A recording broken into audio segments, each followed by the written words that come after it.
통보를 받고 있는 동아일보 이재호입니다.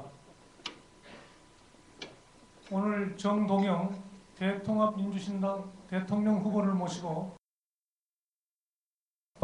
정말 영광으로 생각합니다. 바쁜 일정 중에도 시간을 내주신 초청해 주신 정 후보께 거듭 감사의 말씀을 드립니다. 대선 전국이 한치 앞을 내다볼 수 없을 정도로 미로 속으로 빠져들고 있습니다. 이 긴장감 넘치는 이 순간에, 이 절묘한 시점에 정 후보를 모시게 되어서 오늘 토론회는 더욱 의미 있고 더욱 뜻깊은 토론회가 될 것 같습니다. 잘 아시다시피 저희 관음클럽은 1987년부터 이런 대선 토론회를 가져오고 있습니다. 후보들을 불러서 자질과 역량을 검증하고 그의 공약과 미래 비전에 대해 들어봄으로써 유권자들의 판단을 돕는 데 크게 기여해 왔습니다. 아마 1987년도 관음클럽 대선 후보 첫 초청 토론회가 본격적인 선거 토론회의 시발점이자 효시라고 자부합니다. 역대 관훈 토론회에서 좋은 평가를 받으신 분이 항상 본선에서 당선되었습니다. 오늘 정 후보의 선전을 바라겠습니다. 그럼 관훈 토론회 관례에 따라서 먼저 정 후보의 기조연설부터 듣기로 하겠습니다.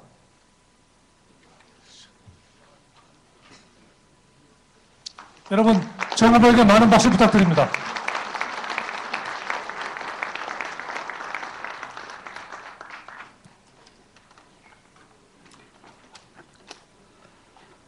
관훈클럽 회원 출신으로서 주요 정당의 대통령 후보가 된 것은 아마 정동영이가 처음 아닌가 싶습니다. 우리 선배님들의 따뜻한 온정을 기대하면서 짧게 말씀 올리겠습니다. 저는 오늘 세 가지에 대해서 말씀드리겠습니다. 하나는 다음 5년간의 의미, 차기 정부의 역할에 대해서 말씀드리겠습니다. 두 번째는 어떤 대통령이 필요한가, 그리고 마지막으로 많이 부족합니다만 저 정동영이가 만들고 싶은 나라에 대한 생각을 말씀드리고 싶습니다. 내년이 건국 60년입니다. 환갑입니다. 사람도 환갑이 되면 이제 60갑자 한 바퀴 돌고 그 다음에 새 인생이 시작됩니다. 국가도 마찬가지라고 생각합니다. 이제 지난 60년 돌아보고 또 새로운 60년 이정표를 그려야 할 때다고 생각합니다. 백지 상태에서 시작한 대한민국, 그러나 결과는 위대했습니다.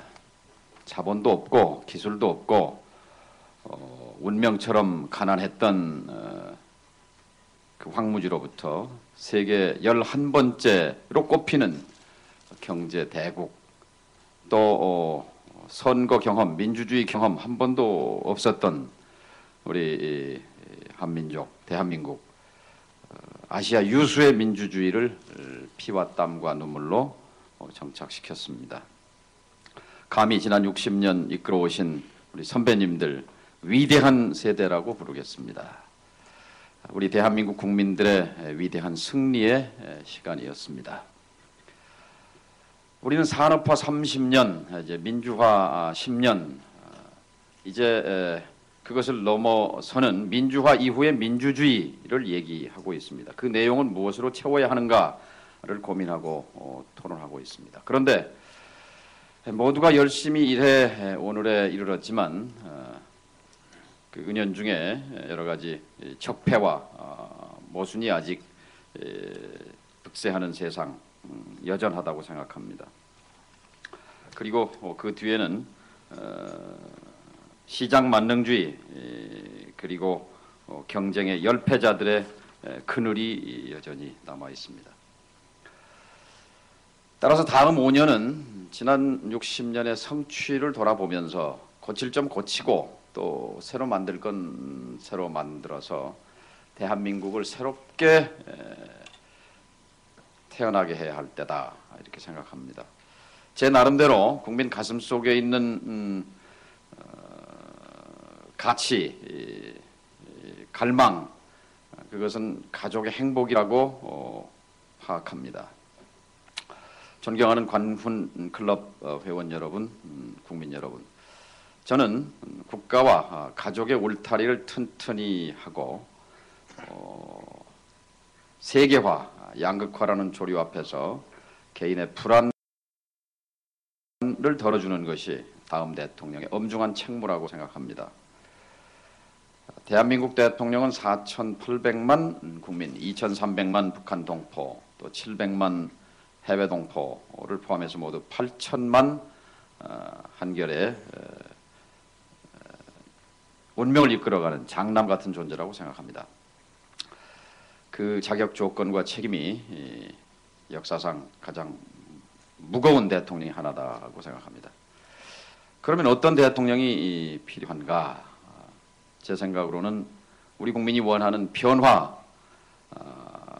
그리고 향상을 만드는 대통령이어야 한다고 믿습니다. 압축성장 60년을 달려온 우리 국민은 현상 유지에 만족하지 않습니다. 아직도 가야 할 길, 이루어야 할 것이 많이 있습니다.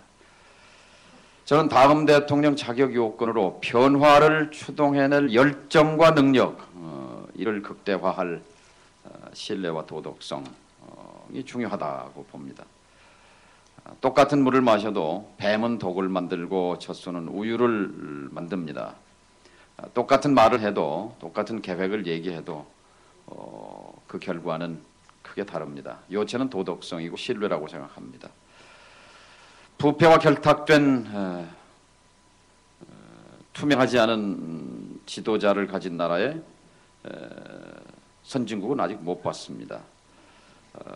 결국 세계 속에서 우리가 본받을 선진국들은 대부분 지도층, 지도자의 투명성과 도덕성을 본보기로 해서 그런 나라를 건설했다고 저는 믿습니다. 저는 최근 선거 전개 양상을 보고 많은 양식과 상식을 가진 국민들이 당혹해하고 있다고 생각합니다. 지금 경제 실용주의의 옷을 입고 대세를 몰았던 후보가 위기에 처해 있다고 말합니다. 스스로의 부패와 비리, 이 의혹을 해소하지 못한 것이 더 큰 정치 부패와 비리의 정치인을 초대했다고 말합니다. 국민은 이제 털어버리고 싶은 과거가 다시 현실로 나타난 데 대해서 당혹해하고 있다고 봅니다. 그 당혹감은 머지않아 분노와 청산이라는 민심의 전환. 다음 대통령은 새로운 변화를 이끌어내야 합니다. 정동영이가 승리한다면 참여정부와 노무현 시대와 확연히 다른 정부와 시대를 이끌어갈 것입니다. 김대중 정부가 김영삼 정부와 확실히 달랐듯이 또 노무현 정부가 김대중 시대와 달랐듯이 정동영 시대 역시 노무현 시대 참여정부와 확연하게 다른 정부와 시대가 될 것입니다. 철학과 뿌리는 같습니다. 그러나 실행 방법과 정치 방식은 확연하게 구분될 것입니다.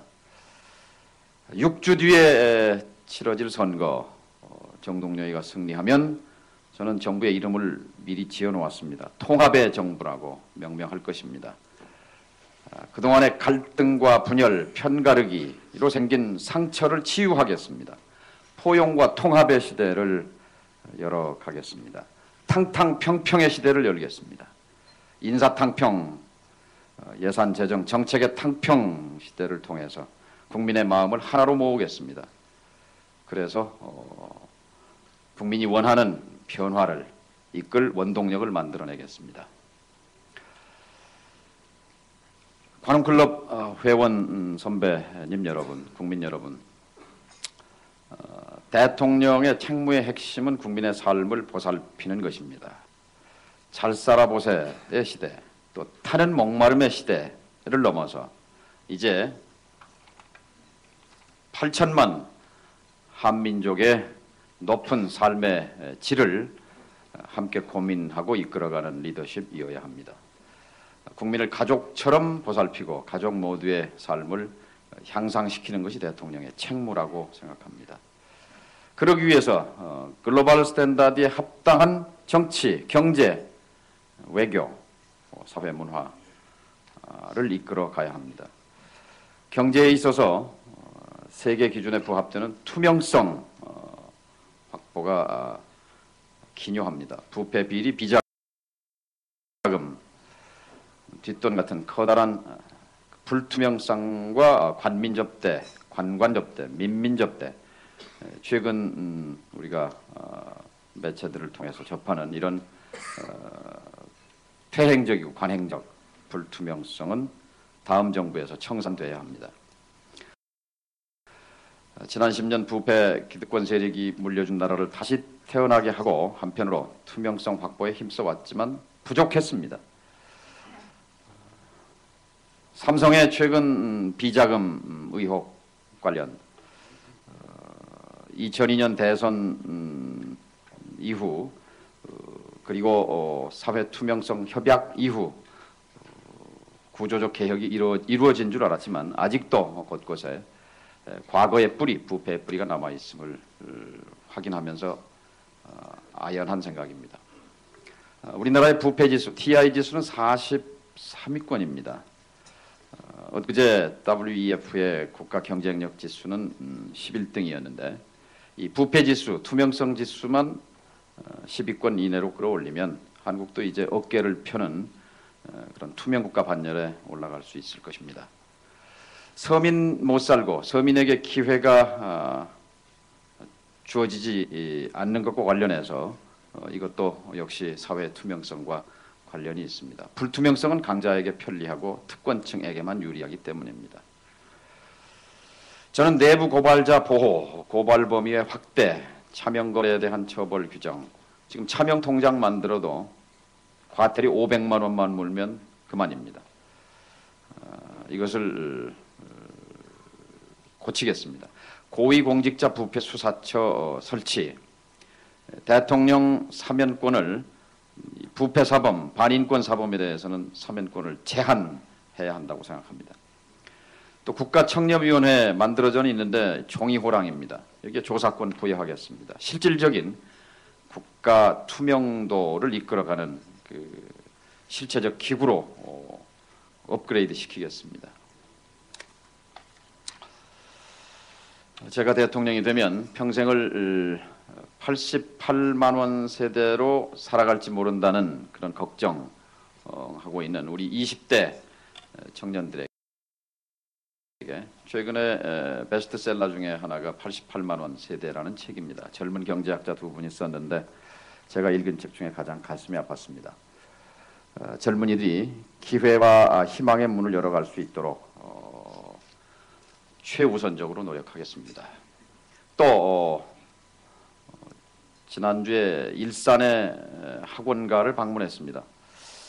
밤 10시인데 구름같이 학생들이 몰려오고 또 몰려가고 그랬습니다. 아이들에게 물었습니다. 학원에 오는 것이 괴로운가 즐거운가 했더니 버스 속에서 일제히 즐거워요라고 대답했습니다. 저는 저에 대한 야유로 생각했습니다만 곰곰이 따져 물으니까 진심이었습니다. 왜 그러냐고 했더니 친구를 만날 수 있고 거기에 또래 문화가 있다고 말했습니다. 학원에 안 오는 아이는 한 명도 없다고 말했습니다. 밤 12시에 학원에 다 앉아있는 우리 10대들 전 세계에 그런 나라가 있는가 싶습니다. 이것을 확 바꾸겠습니다. 외교 안보 분야에서 냉전 종식 이후 군비 통제, 감군이 보편화된 선진국 기준으로 한반도를 고쳐내겠습니다. 그것이 글로벌 스탠다드라고 생각합니다. 저는 휴전협정이 된 날 태어났습니다만 아직껏 55년째 휴전 체제 속에 살고 있습니다. 제가 대통령이 되면 휴전 체제를 뜯어내겠습니다. 평화 체제로의 전환을 적극적으로 시도하고 성공시키겠습니다. 저는 가족 행복과 생애 행복을 추구하겠습니다. 선진 사회처럼 연금을 아끼면 노부부가 1년에 2주일 정도는 가까운 외국 여행을 다닐 수 있는 복지 수준, 그런 여유를 목표로 삼겠습니다.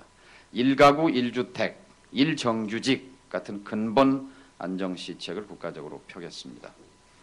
집값 불안, 사교육 불안, 일자리 불안, 노후 불안, 이것이 4대 불안입니다. 이 4대 불안을 가족에게 맡기지 않고 국가가, 사회가 함께 책임져 가겠습니다. 사회개발, 사람 투자에 집중하겠습니다.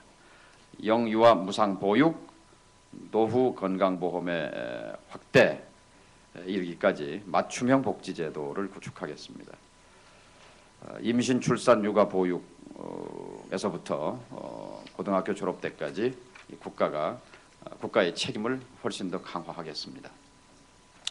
관훈클럽 회원 여러분, 국민 여러분, 노동자를 더 고달프게 하고 양극화의 격차를 더 벌인다면 그것은 우리가 배울 글로벌 스탠다드는 아닌 것 같습니다. 저희가 이해하는 글로벌 스탠다드는 초국적 기업의 영리를 위해 있는 것이 아니라 휴양과 복지, 교육과 문화, 평화와 기회, 이런 분야에서 우리나라가 도달해야 할 국제 기준이라고 생각합니다. 기회가 많은 나라, 이것이 글로벌 스탠다드라고 생각합니다. 경제가 강한 나라, 복지가 잘 된 나라, 이것이 강한 나라라고 생각합니다. 이 과제들을 해결하기 위해 지도자의 대통령의 철학과 의지가 중요합니다. 대통령은 국가의 제1종복입니다. 지금은 그 종복을 뽑는 시간입니다. 용기와 열정, 젊고 역동적인 리더십으로 새로운 대한민국, 글로벌 코리아, 세계 모범 국가를 만들겠습니다. 이것이 정동영이가 대통령 되고자 하는 이유입니다. 저의 꿈입니다. 경청해 주셔서 감사합니다.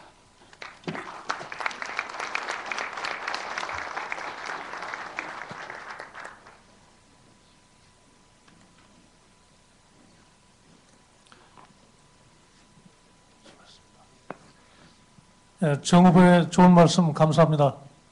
이제부터 곧바로 토론으로 들어가겠습니다. 이 앞서 토론자들을 소개하겠습니다.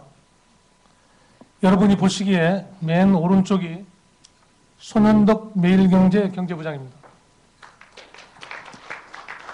워싱턴 특파원과 국제부장을 지냈습니다. 그 옆이 한겨레신문 성한영 정치담당 선임기자입니다. 정치부장을 지내고 현장에서 선임기자로 다시 뛰고 있습니다. 다시 왼쪽이 이재훈 MBC 보도국 사회총괄 데스크입니다. 청와대 출입을 했고 사회팀장을 지냈습니다. 그 옆이 이계성 한국일보 논설위원입니다. 정치담당 부국장을 지낸 정치외교 안보통입니다. 마지막으로 김창균 조선일보 정치부 차장입니다. 김영 칼럼인 김창균 칼럼의 필자이기도 합니다. 토론 방식에 대해서 간단히 설명드리겠습니다. 질문은 1분 이내로 짧게 해주시고 답변은 3분 이내로 역시 간명하게 해주십시오. 추가 질문과 보충 질문이 2, 3회 정도 허용이 됩니다. 시간이 많지 않으므로 후보나 토론자나 모두 시간을 엄수해 주시기 바랍니다. 플로어에 계신 여러분께 말씀드리겠습니다. 토론의 원활한 진행을 위해서 박수는 삼가해 주십시오. 관훈 토론에는 전통적으로 박수를 금하고 있습니다. 질문은 나중에 메모로 받아서 제가 대신하도록 하겠습니다. 그럼 이계성 논설위원부터 시작해 주시죠. 오늘은 우리 정동영 후보와 우리 관훈클럽이 장을 보는 날인데 또 엉뚱한 데서 장이 선다 그래가지고 좀 죄를 뿌리는 거 아닌가 싶어서 좀 그렇습니다. 알려진 대로 오후에 그 이해창 전 한나라당 총재가 한나라당 탈당 선언과 함께 그 출마 선언을 한다고 합니다. 그리고 곧 이어서 그 국립묘지를 참배하고 그 중앙선거관리위원회 그 예비 후보 등록까지 뭐 하는 것으로 그렇게 알려져 있습니다. 그 이전 총재의 그 돌발적인 그 출마가 우리 그 대선 구도에 어떤 영향을 미치느냐를 떠나서 그런 출마 행위 자체에 대해서 정부께서는 어떻게 생각하고 계시는지 그것부터 말씀해 주십시오. 제가 대변인할 때 우리 이계성 의원님께서 출입 기자셨는데 첫 번째 제일 핵심적이고 날카로운 질문을 주셨습니다. 사실 오늘 11월 7일이 올해 17대 대선의 시작이라고 생각합니다. 지금까지의 이른바 이명박 후보의 대세로는 어제로서 끝났다고 생각합니다. 이제 오늘부터 6주간의 대선 레이스가 시작했다 이렇게 생각합니다. 그 형식적 의미 말고 일반 국민들 시각에서 보면 이건 상식에 반하는 상황인 것은 분명합니다. 양식에 비춰봐도 그렇습니다. 양식은 옳고 그름의 판단 기준이라고 생각하고 상식은 보통 사람들의 사회적 통념이라고 볼 때 두 가지 다 어긋나는 일이 벌어지고 있습니다. 그 책임이 저희 같은 그 범여권 정치인들에게도 있습니다. 국민들의 마음을 제대로 헤아리고 민심을 얻었더라면 이런 결과가 오지 않았을 것이다 하는 점에서 책임감을 느낍니다. 후보의 등장으로 12월 19일의 선거의 선택의 의미는 분명해졌습니다. 과거 세력 대 미래 세력의 한판 승부라는 성격이 그 전선이 분명해졌다고 생각합니다.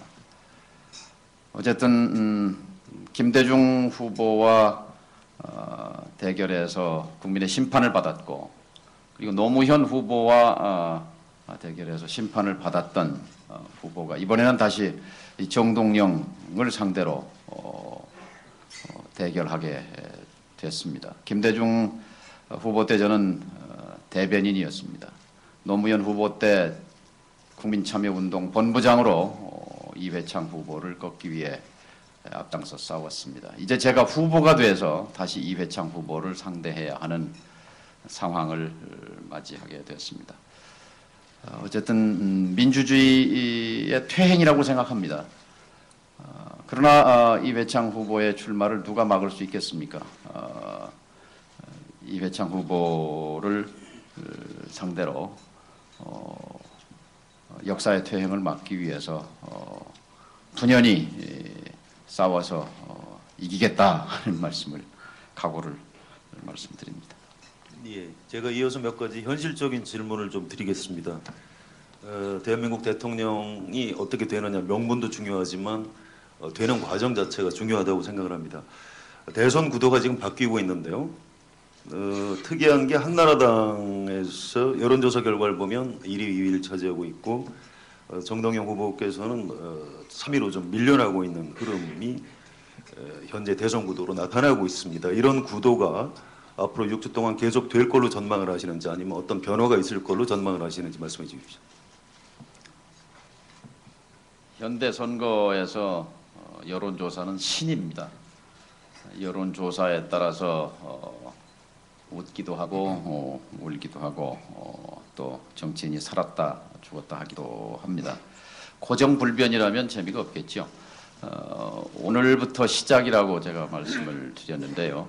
이제 국민은 아주 냉정한 눈으로 따져볼 것이라고 생각합니다.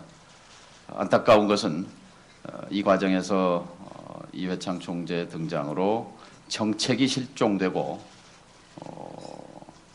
이 선거가 정치화된 선거로 가는 것에 대해서 좀 안타깝게 생각합니다.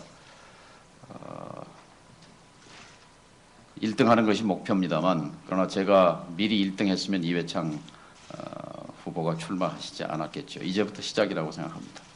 이른바 3강 구도가 지속될 걸로 보십니까? 아니면은 어느 정도 정리가 될 걸로 예상을 하십니까? 예측은 우리 성한용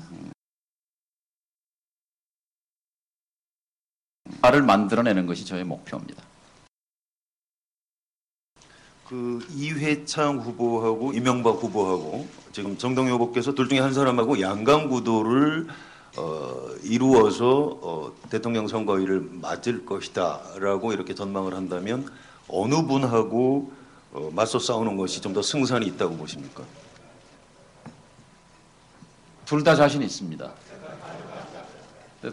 두 분 다 장점도 있고요. 그러나 또 두 분 다 국민 앞에 설명해야 할 업보들이 있습니다. 그러니까 그분들이 저질러 놓은 각종 불법과 비리, 한 분은 경제적 부패에 대한 의혹을 설명해야 하고, 또 한 분은 어쨌든 정치 부패, 선거 부패, 이른바 차떼기의 그 사건으로부터 자유롭지 못합니다.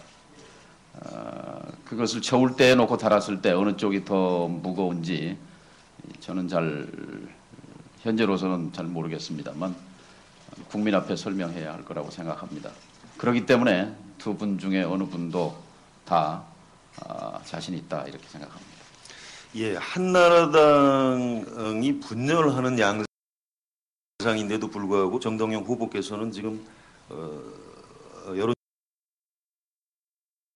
여론조사 말씀을 하셨습니다만 많이 밀리고 있는 형국입니다. 왜 그렇게?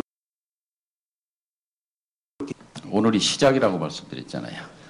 이제 오늘부터가 중요하다고 생각합니다. 저는 그동안 이제 세 가지에 집중해 왔습니다. 하나는 사실 연초만 해도 패배주의에 물들어 있었습니다. 그런데 10월 15일 어쨌든 저희들이 경선에 유종의 미를 거두었을 때 다시 노무현 정부 만들고 김대중 정부 만들었던 지지자들이 다시 주목하기 시작했다고 생각합니다. 지난 3주일 동안 저는 내부의 대통합을 만들어내는 데 집중했고, 와 어떻게 다른가라는 것을 설명하는 데 주력했고, 그때만 해도 이회창 후보 나올 줄은 세 번째는 이 민주진영, 범여진영의 대표 주자로서의 자리매김을 확실하게 하는데 주력해 왔습니다. 이제 오늘 시작이니까 이제 대이명박, 대이회창 후보를 상대로 정동영이는 어떻게 다르고 어떤 생각을 갖고 대통령이 되면 참여정부와는 또 어떻게 다른가, 이것을 적극적으로 국민들께 설명하고 파고들겠습니다.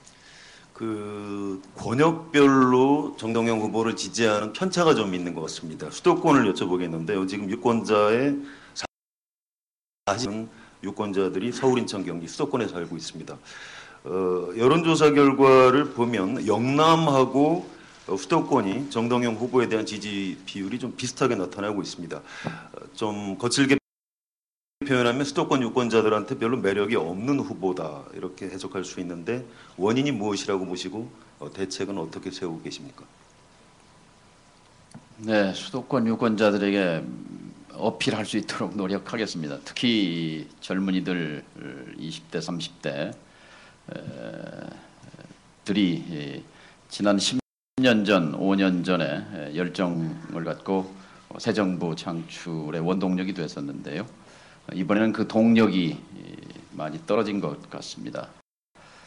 그런데 이번 선거가 과거 행위냐 미래 행위냐라는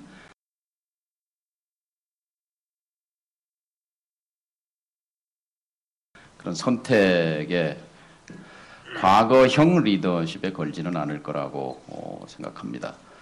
젊은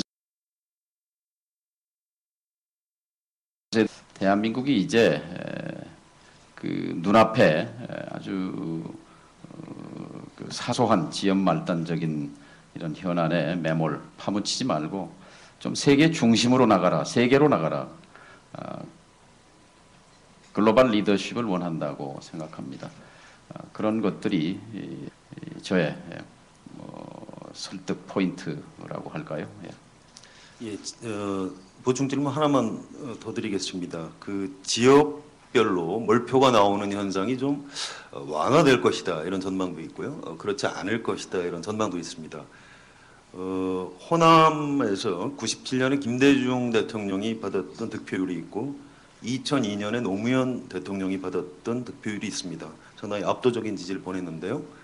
정동영 후보께서는 어느 정도 지지를 받을 것으로 예상하십니까?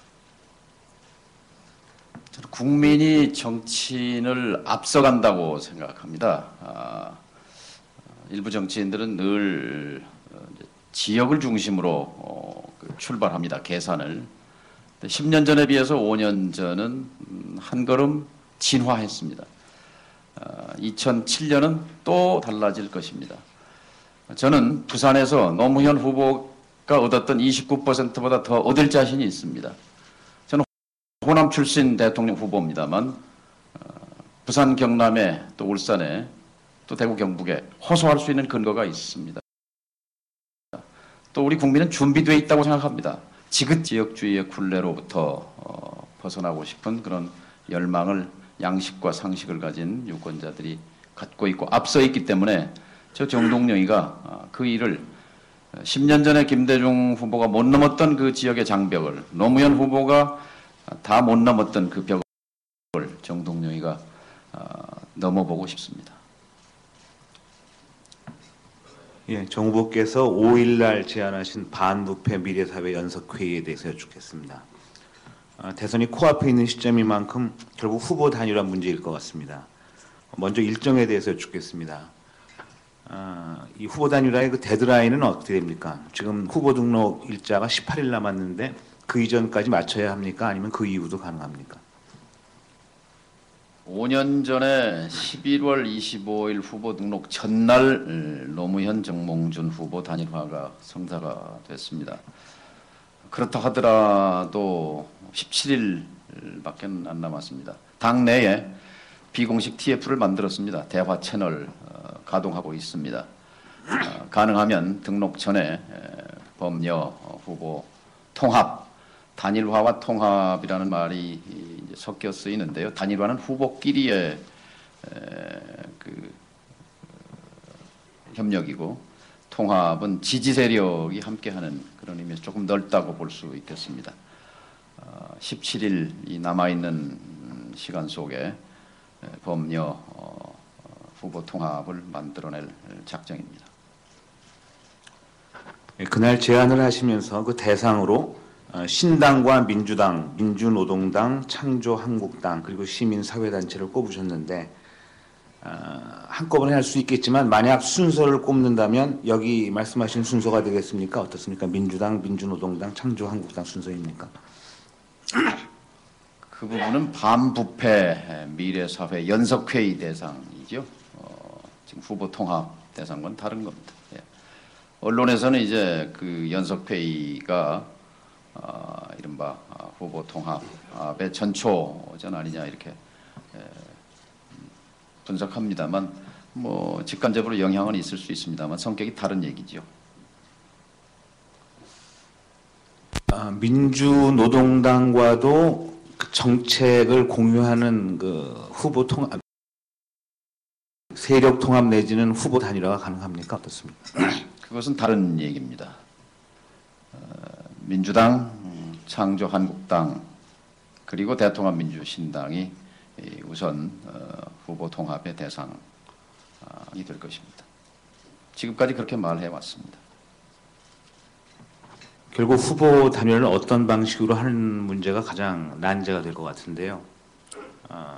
가령 97년 DJP 연합 때는 결국 그 사전 그 협의를 통해서 어느 정도 지분을 나누고는 방식으로 단일화가 됐고 지난 대선 때는 두 후보가 여론조사 방식으로 단일화가 됐습니다.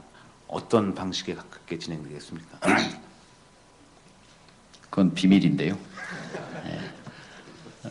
뭐 정치적 결단과 국민의 선택 뭐 다 포함될 수 있다고 생각합니다.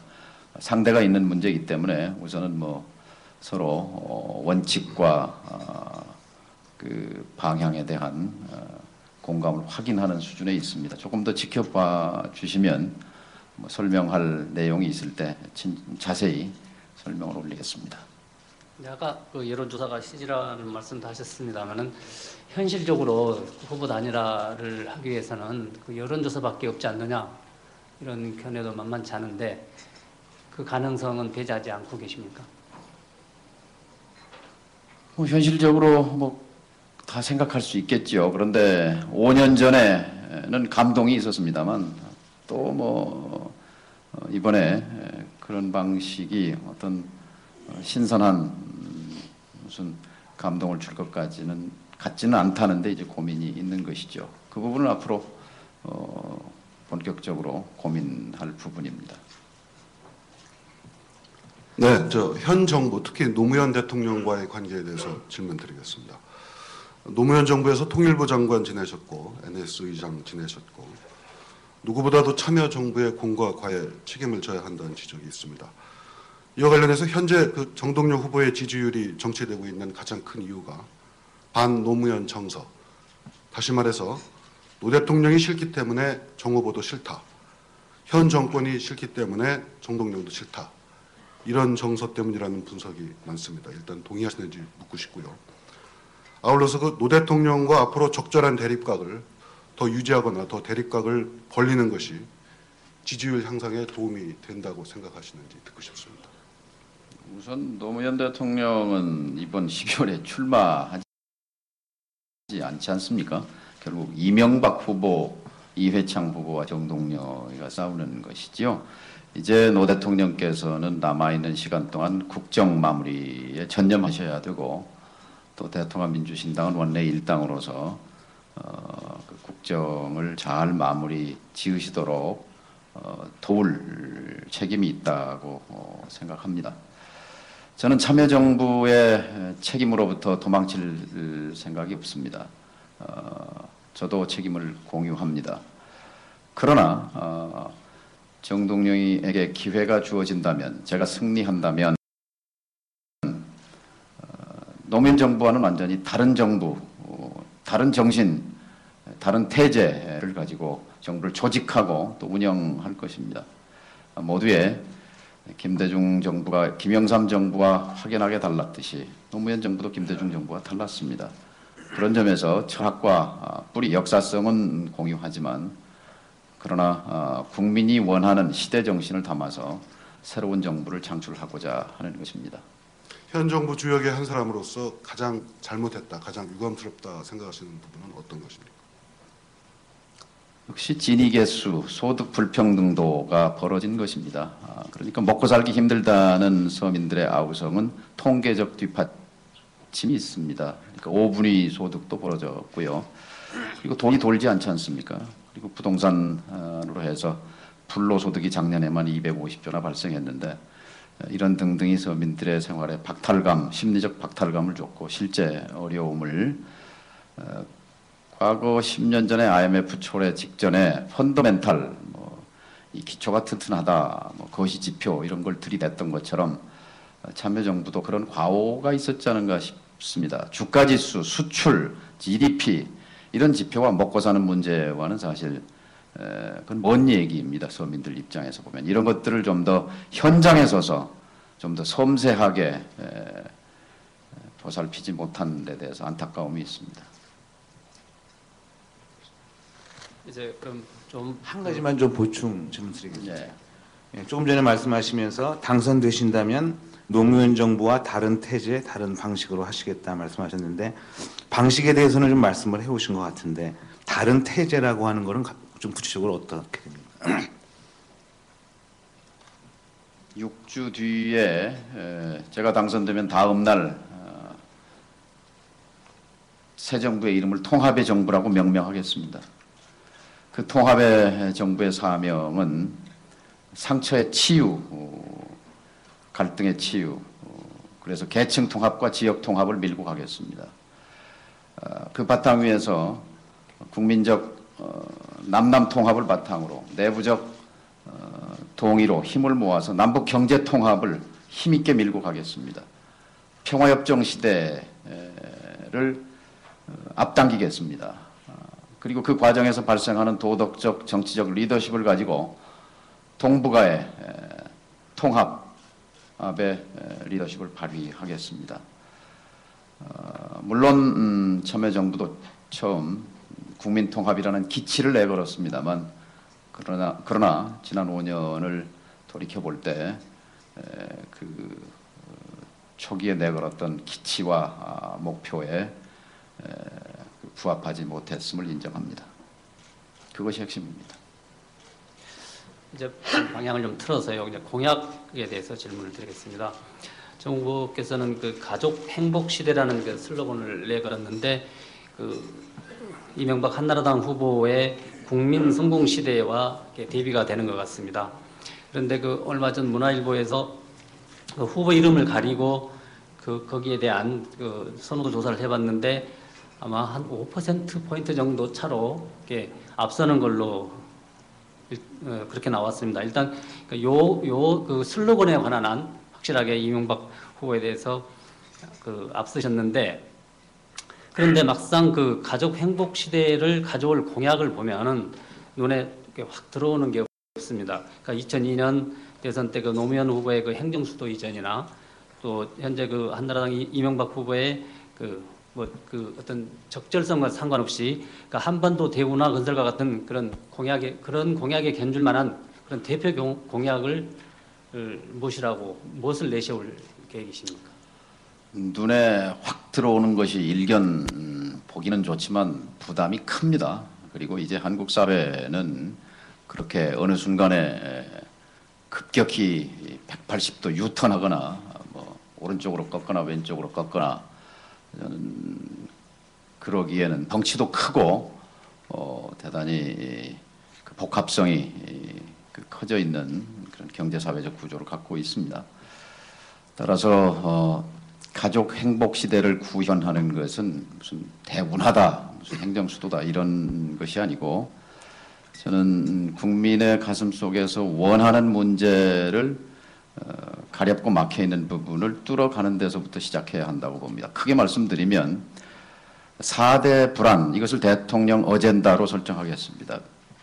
비정규직을 중심으로 한 일자리 문제, 사교육 문제, 주택 문제, 노후 문제, 그리고 이 4대 불안 이외에 다른 경제사회적 어젠다와 다른 분야에 대해서는 경쟁과 자율, 글로벌 스탠다드를 획기적으로 높이는 이런 방향으로 추진해 가겠습니다. 그 속에서 국민들이 아까 사교육, 일산의 학원 얘기했습니다만 농촌이든 또 어느 분야에 근무하건 사교육의 지금 이 폐해는 이미 한계선상을 넘어서고 있습니다. 그래서 제가 되면 2008년 1년을 교육혁명을 위한 사회 대협약의 해로 선언하겠습니다. 교사, 학부모, 학생, 전문가, 지식인, 시민사회, 여야 정당, 정부가 머리를 맞대고 박 대통령 이후에 획기적인 교육의 전환은 없었습니다. 30여 년 만에 근본적인 교육에 대해 수술을 전 국민이 요구하고 있고, 대통령 혼자는 못하지만 4,800만의 지혜를 모아서 이 동의를 확보하면 저는 교육을 행복과 직결되어 있습니다. 가장 큰 어젠다는 교육이라고 생각합니다. 예, 정치 분야는 이쯤 해야 될 것 같습니다. 역시 듣던 대로 정말 답변을 너무 잘하셔서 우리 패널들이 많이 밀리는 양상입니다. 다음은 우리 정 후보의 장기로 알려진 남북관계에 대해서 좀 질문하겠습니다. 이계성 의원 계속 해주시죠. 네. 제가 먼저 질문을 드리겠습니다. 정 후보께서는 이제 남북관계 관련해서 개성동형을 슬로건으로 내걸으셨습니다. 그러니까 2005년 5월에 방북을 하셔가지고 당시에 여러 가지 남북관계가 경색돼 있었고 육자회담도 교착 상태에 있었는데 이게 물꼬를 트고 개성공단 사업을 재개한 그런 공적은 분명히 인정된다고 하겠습니다. 정 후보께서 그 개성공단이 그 이전에 이미 많이 진척이 됐었고 하는데 너무 그 자신의 역할을 과장하고 있는 것이 아니냐, 개성공단의 공을 너무 독차지하고 있는 것이 아니냐, 이런 비판도 있는데 이에 대해서 어떻게 생각하십니까? 물론입니다. 어떻게 당시의 흐름이 미국이 암묵적으로 반대하고 있었습니다. 또 미국의 EAR법이라고 수출통제법, 그 앞에서 멈칫거리고 있었습니다. 정부에서 난감해하고 있었습니다.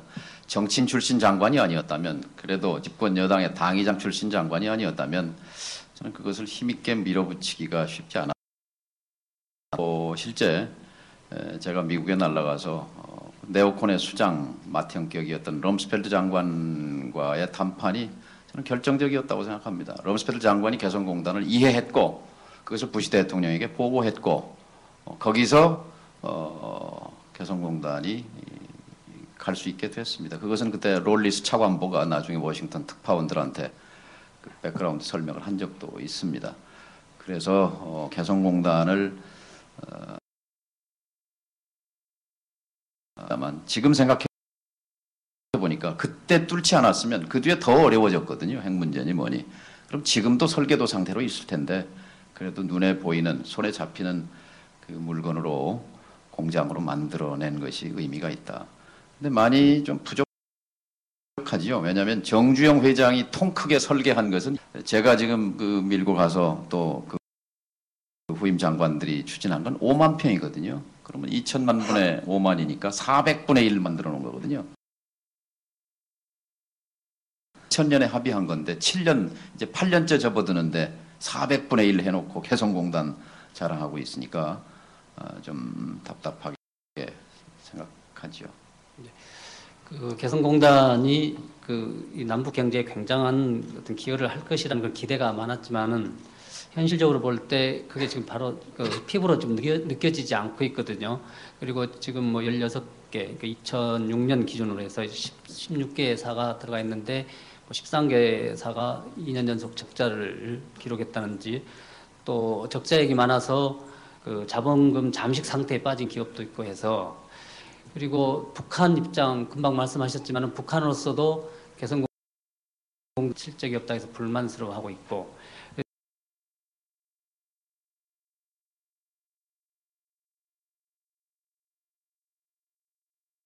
그래서 이명박 후보가 과연 경제 전문가인가 좀 질문을 좀 하고 싶습니다. 저는 그 이명박 후보께 맞짱 토론 좀 하자, 경제 정책 갖고 한번 해보자, 이런 얘기를 몇 차례 했습니다. 왜냐하면 국민들이 그 비리의 백화점 또는 종합 선물 세트 같이 이렇게 터져 나옴에도 불구하고 이렇게 끄떡없이 지지하고 있는 게 경제를 잘할 것 같다, 경제 전문가 이미지 뭐 이런 거라고 하는데요. 이 개성공단에서 적자 났다는 얘기를 듣고 이분이 전문가 아니구나, 저는 이렇게 생각했습니다. 왜냐? 지금 개성공단에 현재 45개 공장 돌아갑니다. 초기에 들어간 게 25개인데요. 이 가운데 13개가 이제 적자다, 이렇게 말씀했습니다. 그런데 제가 여러 군데 확인해 봤습니다. 국내의 공장이든 중국이나 인도에 설비 투자해서 그 손익분기점 이르는데 빨라야 3년, 대개 평균 5년입니다. 장치비가 있으니까요. 가령 50억 설비 투자했으면 1000년도에 그 설비에 대한 감가상각을 31% 까도록 회계법에 되어 있습니다. 그러니까 15억을 이제 그 차변입니까? 마이너스 변에 올려놓으니까 또 두 번째 년도에 또 30에서 그 장부상의 적자로 기록된 것은 맞습니다. 그런데 거기에 대한 반증이 있습니다. 뭐냐? 25개 처음에 들어갔던 기업 중에 13개, 절반 이상이 대개 지금 2000평 그 대지 위에 공장을 운영하고 있는데, 추가로 설비 증서를 200%, 205% 분양받아서 지금 사업에 들어갔습니다. 그러니까 2000평짜리 돌리던 사장님들이 더 투자에 들어갔거든요.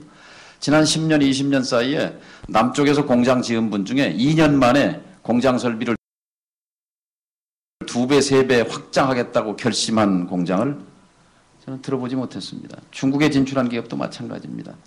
그래서 과연 경제 전문가시라면 그 장부상에 흑자로 나와 있지 않은 아직 손익분기점에 미달한 사실을 가지고 개성에 들어가면 안 된다.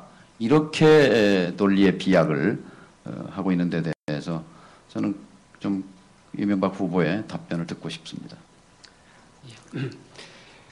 약간 좀 다른 얘기가 되겠습니다만은 그 노무현 대통령은 지난번 그 정상회담 이후에 그 북한에 대한 개혁 개방 용어를 그 직후 그 통일부에서는 그 홈페이지 개성공단 관련 코너에서 이 용어를 삭제했습니다.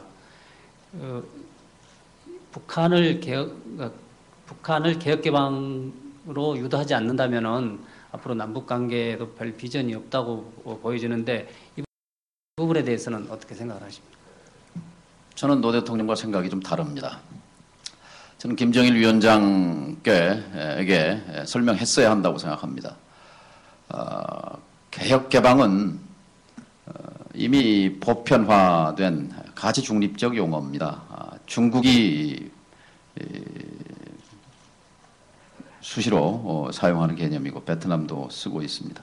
근데 이거는 이해합니다. 북한이 외부 세계와 적대적인 상태 지금까지처럼 처해 있을 때 개혁 개방이라는 용어는 체제 위협으로 동일시될 수 있습니다.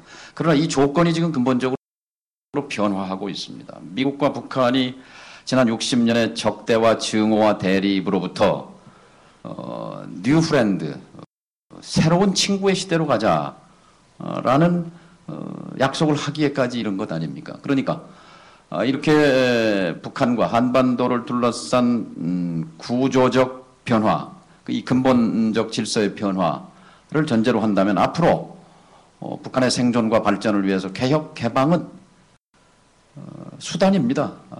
북한이 발전하기 위해서 개방해야 하고 또 시장 경제를 받아들여야 합니다.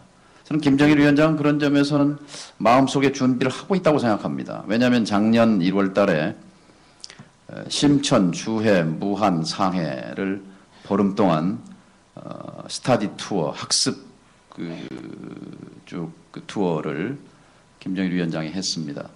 그때 제가 작년 12월에 중국에 가서 확인한 것으로는 그때 주 관심사가 사회주의 체제와 시장 경제가 어떻게 접목이 될 수 있는가 하는데 그 모든 질문의 초점이 모아져 있었다고 들었습니다. 그때 느꼈습니다.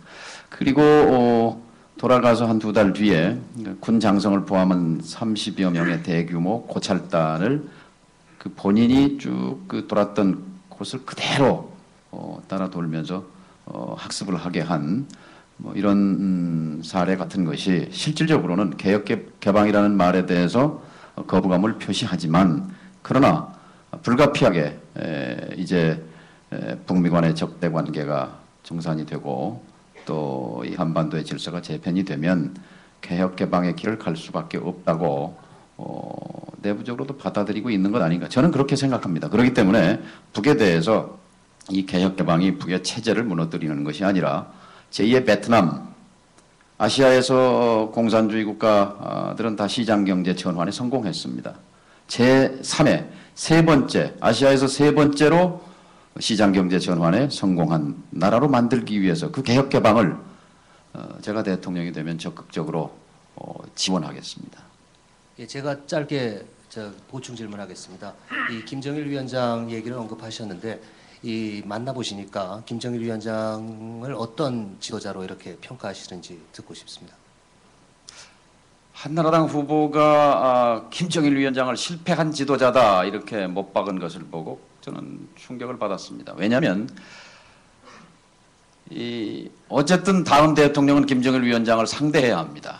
상대해서 한반도 문제를 풀어가야 합니다. 비핵화를 확실하게 달성해야 하고 한반도의 새로운 질서, 평화협정 질서를 만들어야 합니다. 평화체제 질서를. 근데 그 상대를 실패한 지도자라고 규정했는데 어떻게 만나서 실질적인 대화와 진전이 가능하겠는가. 그 점을 하나 지적합니다. 제가 2년 전에 만났을 때 제가 느꼈던 맨 먼저 그 소감은 굉장히 이 안테나가 밖으로 향해 있다 하는 거였습니다.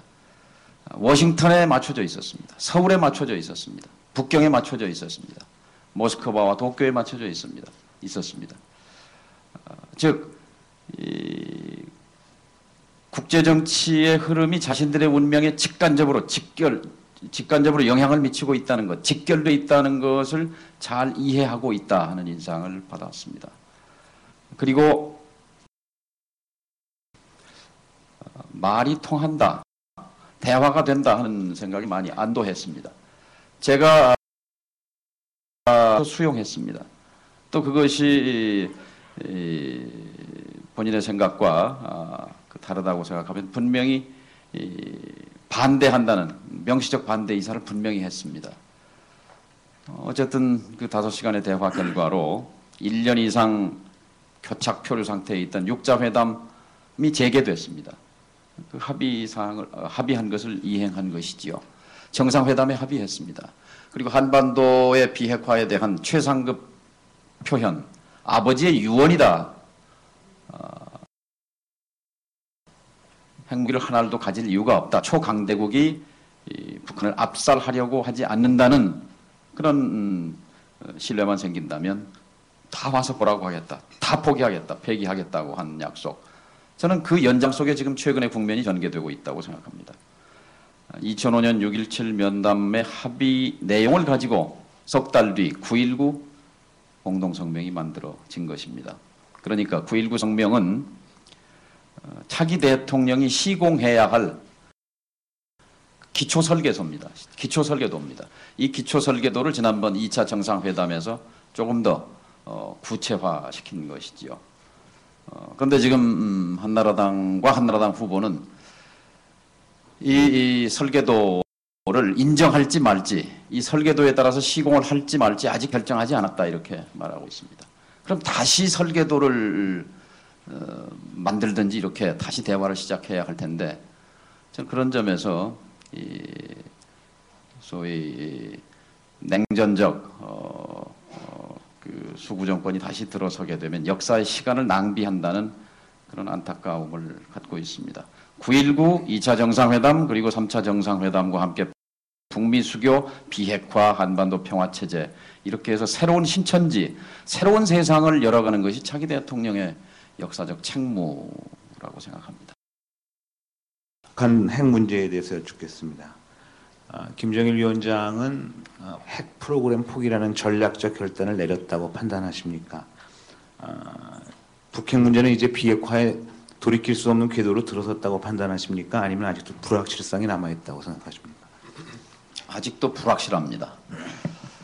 핵 불능화까지는 정해져 있습니다. disablement. 이제 그 뒤 불능화 이후에 폐기, 뜯어내는 거, 이거는 아직 그려진 그림이 없습니다. 핵화라고 하는 포괄적 개념은 쓰지만 비핵화가 무엇을 의미하는가에 대해서 구체적인 내용. 그래서 차기 대통령이 중요합니다. 차기 대통령의 역할이 중요합니다. 왜냐? 보증인 역할을 해야 합니다. 한미 간의 긴밀한 공조 속에서 한반도 비핵화를 집권 초기에 달성해야 합니다. 그러기 위해서는 김정일 위원장과 대화와 신뢰가 필요합니다. 지금 쌓인 기초적인 신뢰를 한 단계 더 심화해야 합니다. 우리가 워싱턴 쳐다보고 또 평양 쳐다보고 북경 쳐다보고 있어서 해결될 문제가 아닙니다.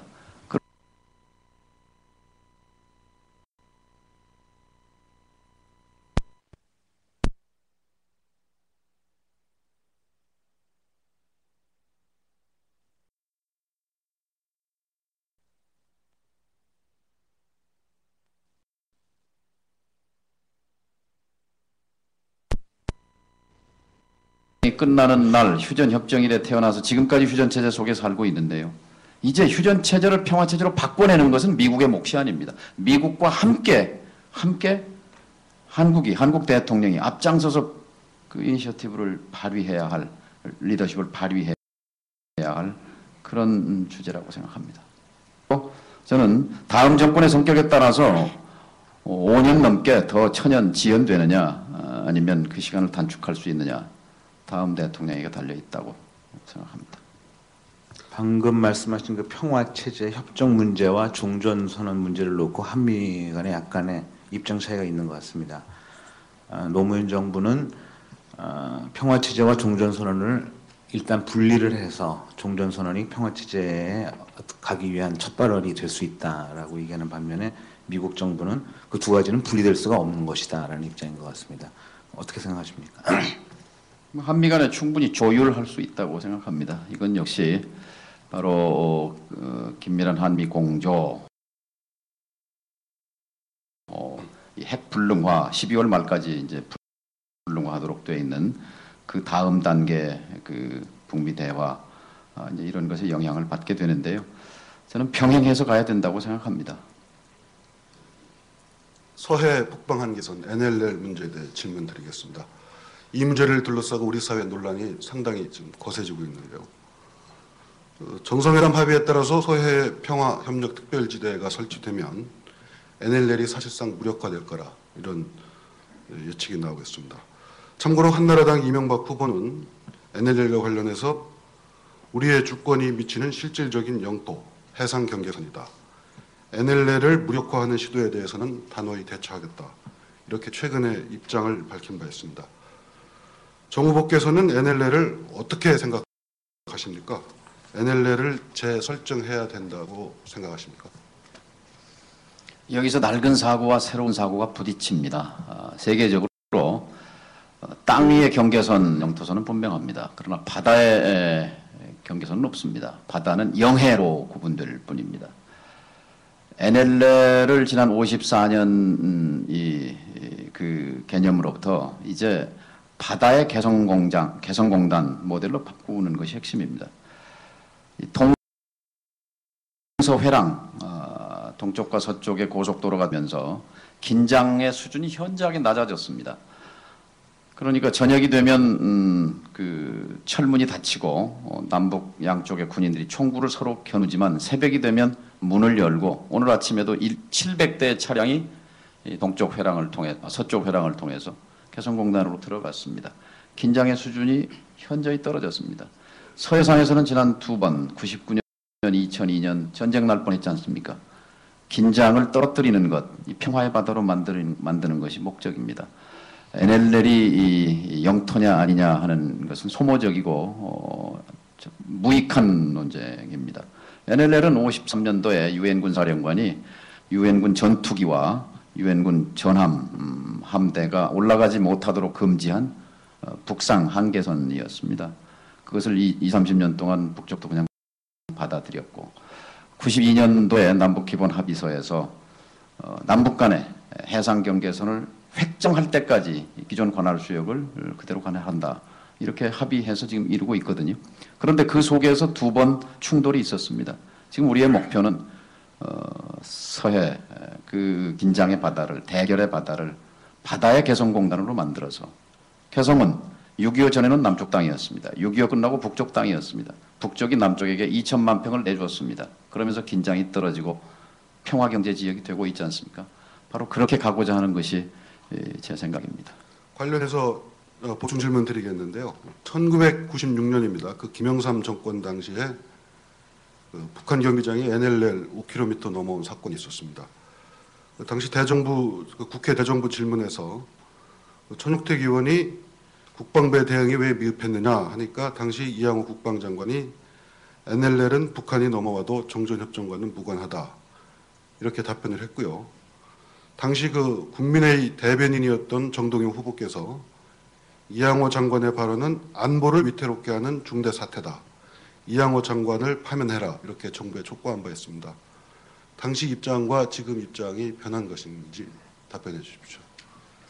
지난번에 어디서 이 질문이 나와가지고 제가 답변을 제대로 못했습니다. 그 맥락을 좀 앞뒤로 알아보겠다고 했는데 그 뒤에 못 알아봤습니다. 어떤 맥락에서 이게 나왔는지. 네, 글쎄요. 하나는 뭐 당시 야당 대변인으로서 그 정부를 뭐 공격하느라고 했겠습니다만은 그러나 이양호 장관이 정전협정과 무관하다 하는 것은 지금도 잘 이해는 안 됩니다. NLL을 무단 침범한 것에 대해서는 저는 그동안 우리 군이 정당하게 대응했다고 생각합니다. 그러나 말씀드린 대로 이제 남북한의 그런 긴장 질서 대결의 그런 그 구조를 바꾸는 그런 관점에서 그 NLL을 영토냐 아니냐 이런 관점으로 접근하는 것보다는 다른 각도에서 접근해야 된다. 지금 생각은 그렇습니다. 다시 한번 그때 어떤 맥락에서 우리 대응이 됐는지 좀 다시 살펴보겠습니다. 예, 남북 관계에서 보충 질문 하나만 드리겠습니다. 조금 전에 그 바다에는 경계선이 없는 것이다라고 말씀하셨는데 과거에 이 NLL을 지키기 위해서 피를 흘렸던 젊은 병사들이 있는데 허상을 위해서 피를 흘렸던 것인지 그런 관점이신지 묻고 싶습니다. 그렇지는 않습니다. 금방 말씀처럼 당시 말하자면 해군에 부여된 임무를 그 수칙에 따라서 저는 제대로 수행했다고 생각합니다. 근데 그런 것을 되풀이되는 것을 막아야 되겠다라는 것이 제 생각이죠. 예, 남북 관계에서는 마지막 질문을 드리겠습니다. 김정일 위원장을 대화 상대로 이제 높이 평가하고 하는 것도 좋은데 인권이라는 건 이제 인류의 보편적인 가치입니다. 국민의 정부하고 참여정부에서 북한 인권 문제를 아무래도 정면으로 제기하지는 못한 것이고요. 또 탈북자 문제가 있습니다. 중국에서 북한과 이제 협약을 맺고 있기 때문에 강제로 북송을 하고 있는데요. 이에 대해서 뭐 국제사회 비난이 상당히 높습니다. 쉽지 않은 문제인데 북한의 인권 문제, 또 탈북자 문제 이런 문제 어떻게 풀어가시겠습니까? 탈북자 문제 적극 대처하겠습니다. 저는 통일부 장관하면서 탈북자를 세터민이라고 이름을 바꿨습니다. 그 탈북자들의 자녀들이 그 탈북자로 불리는 것에 대해서 정신적 그 피해 의식이 심해서 국어연구원에 용역을 줘서 500만 원 국민의 세금을 써서 바꿨는데 당시 여러 언론에서 많이 꼬집었습니다. 쓸데없는데 국민 세금 쓴다고 탈북자 됐는데 왜 이름 바꾸느냐. 그런데 저는 잘 바꿨다고 생각합니다. 언어는 세력이고 지금은 이제 세터민이라는 말이 많이 쓰이죠.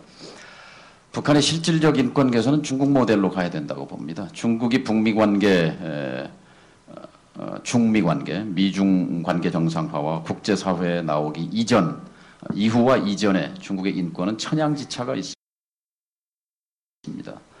말로 북한 인권을 하루에 100번씩 외쳐서 북한 인권이 개선된다면 저는 수백 번이라도 매일 외치겠습니다. 그러나 그것은 헛된 일입니다. 북이 국제사회의 일원으로 나와서 돈도 빌리고 물건도 팔고 먹고 사는 문제도 해결하고 그 다음 단계로 시민적 인권, 정치적 권리도 향상이 될 것입니다. 이것이 돌아가는 길 같지만 가장 빠른 북한 인권 향상의 길입니다. 12월 19일 날 정동영이 대통령이 되는 것이 북한 인권 향상의 저는 빠른 길이라고 저는 생각합니다.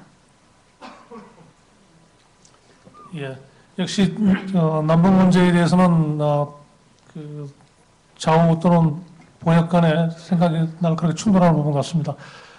다음에는 외교관계로 넘어가겠습니다. 시간이 많이 지났기 때문에 질문 자체를 우선 좀 짧게 해주십시오.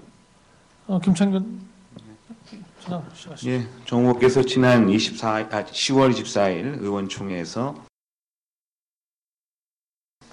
이명박 후보가 국익을 한다고 하는데 이 후보는 한국군이 세계 용병의 공급원이 돼도 좋은지 대답해야 한다고 물으셨습니다. 정 후보는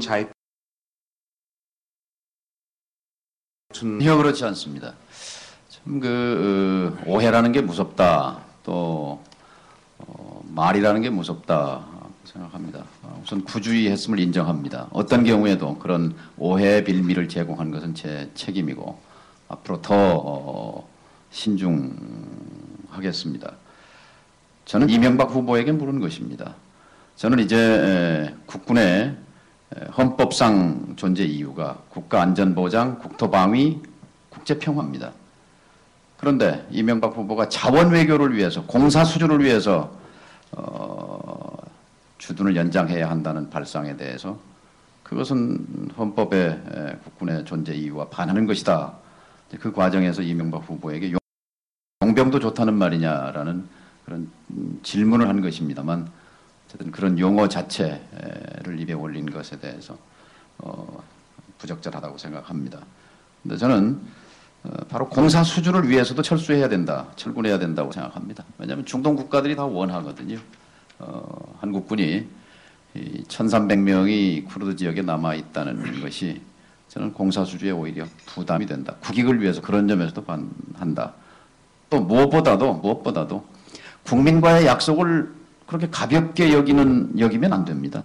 작년에 2006년 12월에 파병을 1년 연장할 때 분명히 국민의 대표인 국회에 약속했습니다. 1년만 연장하고 내년 말 2007년 말에는 철군하겠습니다. 국민 앞에 약속했단 말이죠. 그런데 특별한 사정 변경이 없습니다. 근데 국민과의 약속은 뭐 별것 아닌 것처럼 이렇게 생각하는 태도, 저는 반대합니다. 제가 거기에 대해서 잠깐 보충 질문하고 다음 질문으로 넘어가겠습니다. 그러니까 이라크 그 자이툰 부대의 철군이라는 것이 이제 그런 약속이나 여러 가지 측면에서 일리가 있지만, 또 한편으로 그 한미 간의 공조가 어느 정도 지속이 돼야 지금 그 북핵 문제 해결을 위한 양국 간의 그런 공조가 또 어느 전제가 되는 부분이 있고, 또 물론 그 명분 없는 전쟁이라고는 하지만 바로 이라크에서 그 미군을 비롯해서 주요 군대가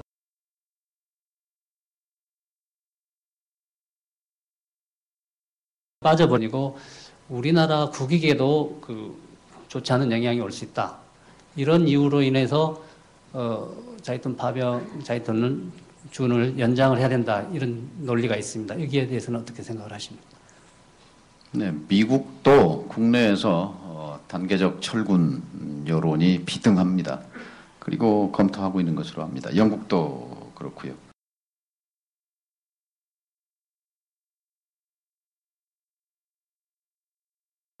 또 한국도 미국과 똑같이 삼권 또 국민의 대표로서 다른 관점에서 결견을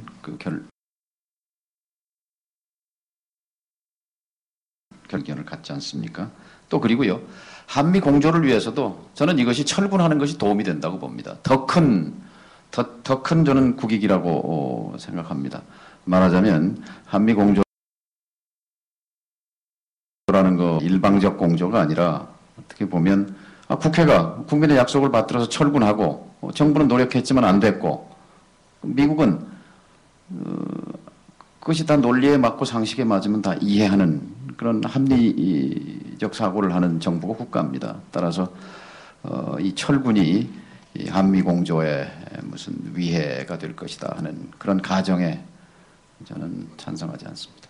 예.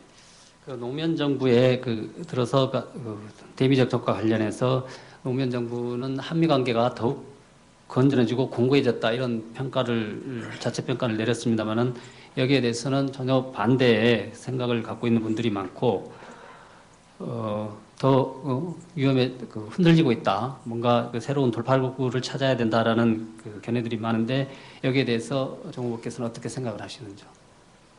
네, 개인 관계도 그렇고 나라 관계도 그렇고 좀 말이 중요한 것 같습니다. 특히 외교에 있어서는 제 생명이 신중성, 프루던스라고 생각합니다. 그런데 이제 그 불필요한 말의 비용이 컸다. 을 포함해서 또 이 북핵 문제 해결 과정에서 한미 공조는 특별히 국민의 정부 또는 김영삼 정부와 비교해서 한미 공조의 수준이 저는 나빠지지 않았다고 생각합니다.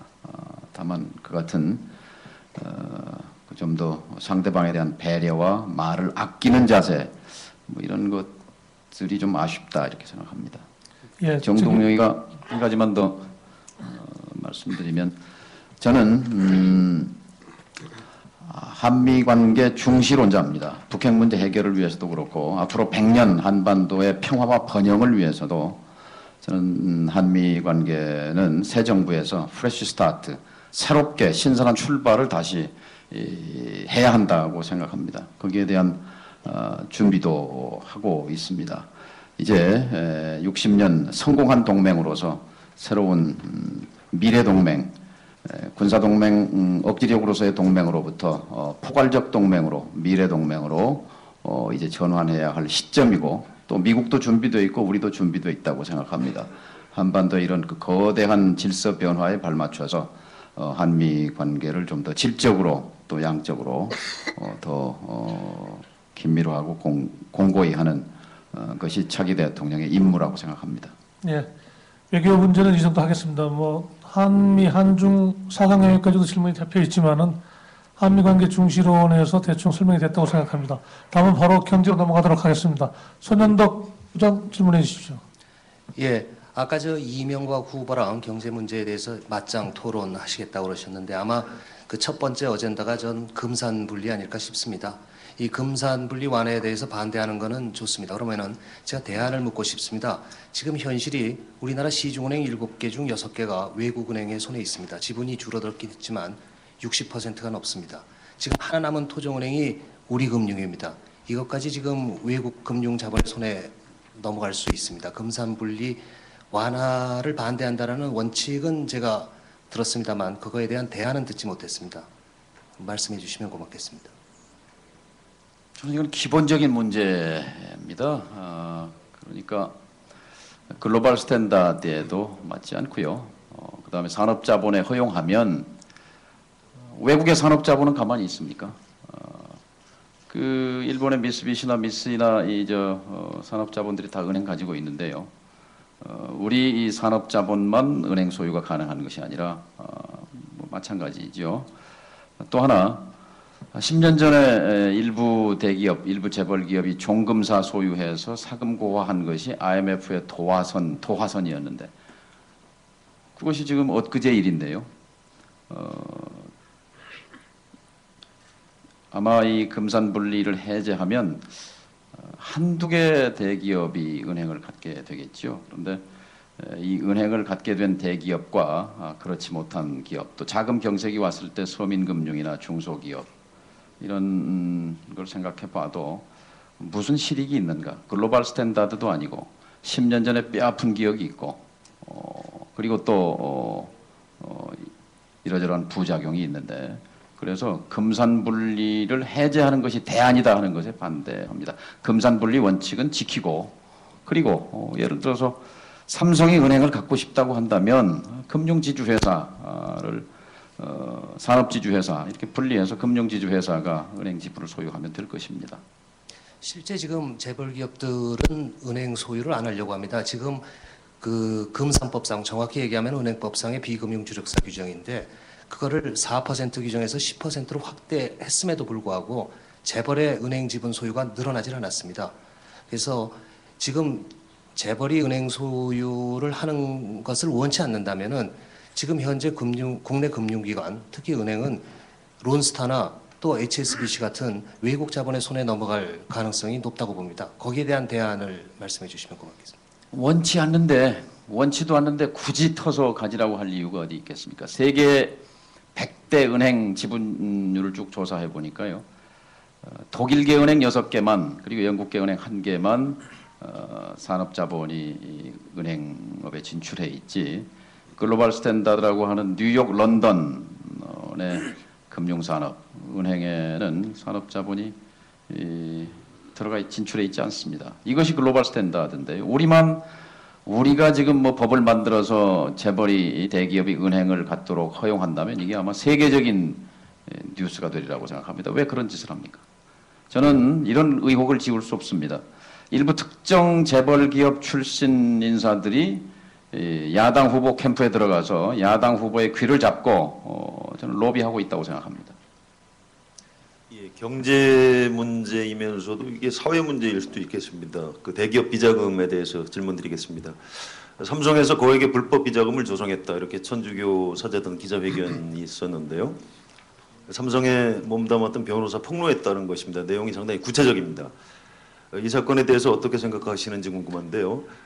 삼성 비자금 전모를 검찰이나 특검에서 수사를 해야 한다, 이런 의견이 있고, 지금 경제도 어려운데 이렇게 세상이 뒤집힐 수도 있는 전면 수사를 왜 해야 되느냐 이렇게 반대하는 의견도 현실적으로 존재합니다. 정동영 후보께서는 특검을 해야 한다고 말씀을 하셨는데요. 그렇게 했을 경우에 우리 사회가 그 충격 같은 걸 감당할 수 있다고 보시는지 궁금하고요. 거기 곁들여서 정동영 후보처럼 굉장히 유력한 정치인이면 삼성에서 좀 관리를 했을 것 같기도 한데 혹시 정치자금이나 떡값을 받으신 일이 있는지 말씀해 주십시오. 저는 그런 비자금이나 정치 자금이나 글로벌 기업인데요. 글로벌 기업인데 좀 삼성이 그런 비자금 사건에 휘말리는 것 자체가 좀 창피한 일이라고 생각합니다. 뭐 외국에 갈 때마다 공항에서 또 그 거리에서 우리 대기업들의 존재감을 느끼면서 그 어떤 자부심을 느낍니다. 아, 이제 우리 대기업들이 세계 무대에 이렇게 당당하게 섰구나. 그런데 국내에서 이게 무슨 일입니까? 저는 GE나 도요다가 그런 그 차명 계좌로 무슨 그 비자금 통장 만들고 그 뭐 검찰이나 국세청이나 뭐 재경부나 이런데 떡값 돌렸다는 얘기 아직 과문이지만 못 들었습니다. 그 삼성 문제 요새 또 국세청장 또 뭐 청와대 비서관 또 뭐 쌍용 비자금 어떻게 보면 이 과도기적 진통이 아주 극성기다 이런 생각도 듭니다.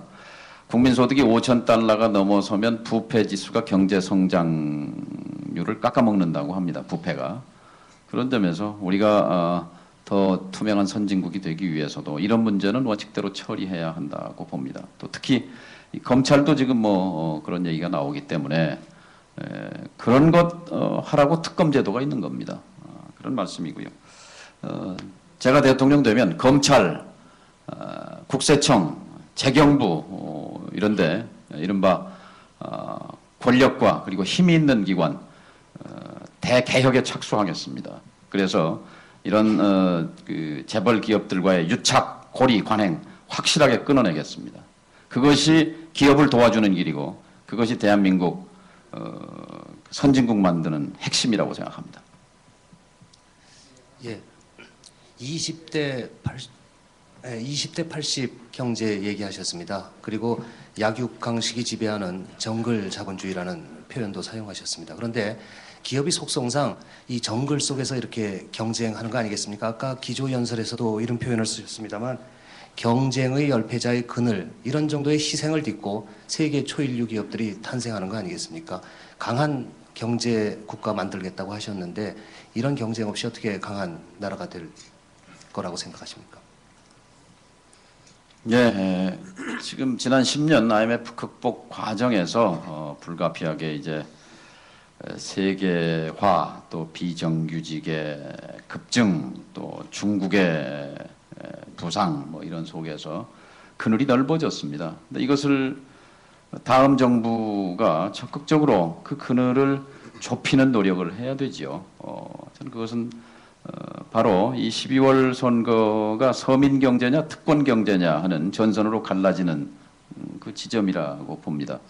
그러니까 은산 분리를 포함해서 또 자사고 100개를 만들겠다는 그런 정책을 포함해서 또 출자 총액금 제한제도 폐지 뭐를 포함해서 모두가 다 말하자면 강자와 대기업 쪽의 자원과 이익이 돌아가는 것에는 관심이 있지만 그러나 그것으로 생기는 기회가 좁아지거나 말하자면 열패자가 더 많아지거나 하는 그런 부분에 대한 배려와 정책은 없어 보입니다. 그런 점에서 서민 경제냐 특권층 기득권층 경제냐라고 생각합니다.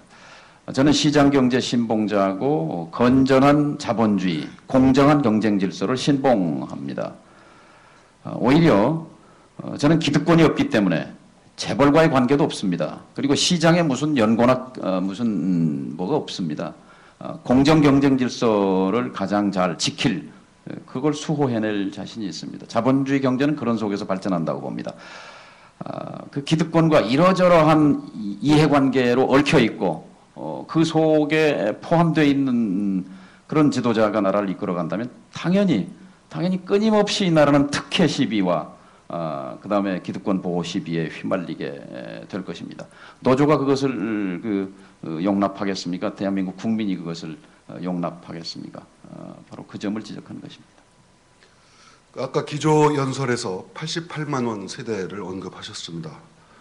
비정규직 문제는 제일 심각한 우리 사회 문제 가운데 하나라고 생각을 합니다. 어제도 그 이랜드 노조원 농성장 찾아가신 걸로 알고 있고요. 여러 가지 비정규직 관련 대책을 쏟아내신 걸로 알고 있습니다. 근데 이제 가장 핵심적인 그 계약 이라는 그 지적에 나오는 것이 그 간접 고용, 아웃소싱에 의한 비정규직 차별 문제라고 봅니다. 이랜드 문제의 핵심도 여기에 있고요. 그래서 노동계에서는 그 근본적 문제 해결을 위해서는 현재 비정규직 법안을 개정해야 된다 이렇게 강력히 요구하고 있습니다. 당선되시면 이러한 노동계 요구를 수용을 해서 비정규직 관련법을 개정하실 용의가 있는지 묻고 싶습니다. 이랜드 사태는 비정규직 법의 입법 취지를 악용한 사례입니다. 그러니까 비정규직에 대한 차별 대우를 시정하라는 취지에서 만든 법인데 거기에 구멍이 있었습니다. 이 아웃소싱 간접 고용에 이제 그 우회로를 판 것이지요.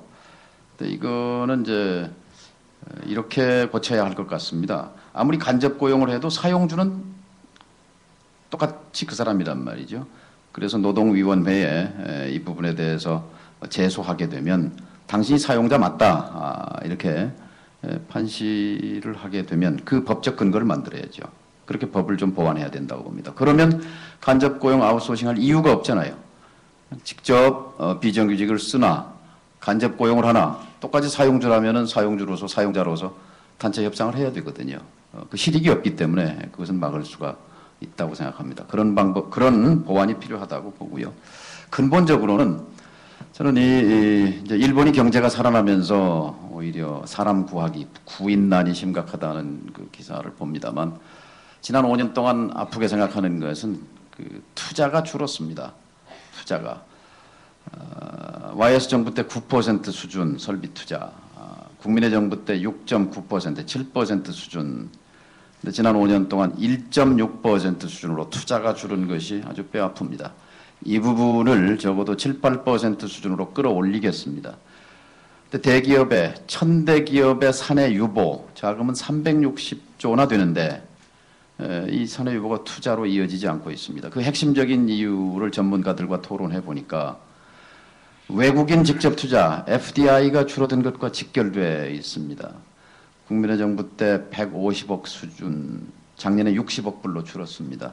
외국인 투자가 들어오면 합작 투자로 대기업들이 또 투자를 활발하게 합니다. 적극적으로 이 부품 소재 기업을 중심으로 1000개의 해외 인류 기업을 다음 정부 내에 국내에 유치하는 작업을 대통령이 직접 팀 코리아를 만들어서 이끌어내겠습니다. 손학규 경기도지사가 4년간 경기도지사 하면서 115개 해외 기업을 뛰어다니면서 유치했다.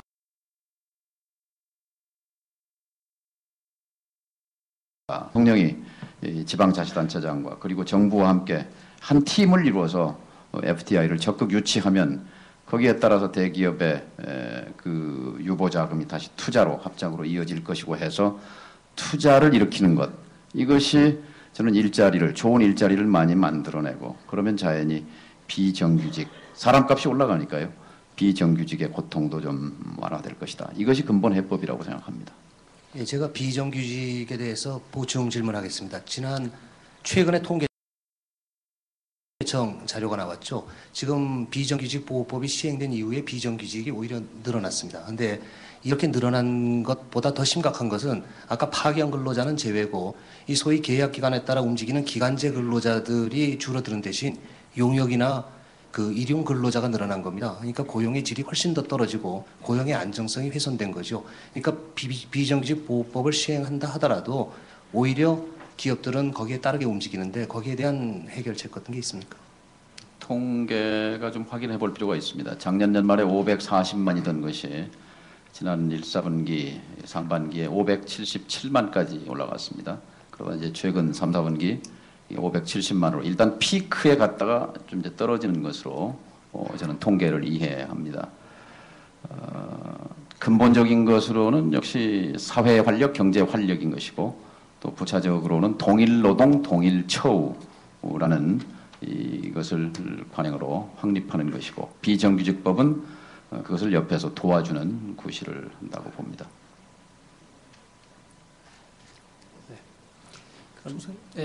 그럼 저는 조세 정책에 대해서 좀 질문을 드리겠습니다. 그 이명박 한나라당 후보는 이제 감세 쪽으로 방향을 잡았는데 정 후보께서는 그 용세라는 표현을 쓰셨습니다. 근데 그 개념이 얼른 들어오지 않습니다. 거기에 대해서 간단하게 그러니까 그 조세 정책의 기본 방향에 대해서 간단하게 설명을 해주시고요. 그 노무현 정부는 부동산 투기 억제와 조세 형평을 위해서 부동산 관련 세금을 대폭 올려서 뭐 세금 폭탄이다 뭐 이런 얘기도 나왔습니다만 그러다 보니까 선의의 피해자도 생기고 여러 가지 부작용이 있습니다. 이런 부분을 어떻게 개선해 나가실 것인지 그런 말씀해 주십시오. 제가 대통령 되면 신세, 새로운 세금 만들지 않겠습니다. 그러나 법인세 저는 이명박 후보가 25%에서 20%로 깎는다고 했는데 이거 반대합니다. 왜냐면요. 법인세 1% 깎으면 중소기업은 1년에 약 800억 정도 혜택 봅니다. 세금 절감 효과. 그런데 대기업에는 1조가 돌아갑니다. 5% 깎으면 대기업은 5조 혜택을 보는데요. 이 중소기업은 지금 이명박 후보는 13% 세율을 10%로 3% 깎아준다는 건데요. 그러면 38은 24, 2,400억. 중소기업은 2,400억 혜택이지만 동시에 또 각종 비과세 감면 이런 그 혜택을 줄이게 될 겁니다. 왜냐하면 세수가 줄어드는 걸 메우기 위해서.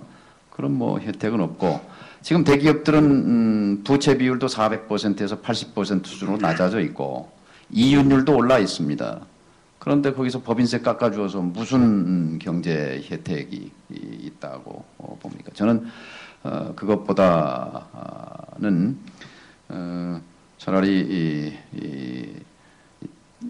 지금 현재 있는 그 중소기업의 일자리, 대기업의 일자리를 늘리기 위해서 고용 증대, 특별세액공제 등을 통해서 이것은 큰 돈 안 들이고 좀 고용을 촉진할 수 있는 우리가 성장을 해도 기업이 돈을 벌어도 고용을 하지 않는데 문제가 있거든요.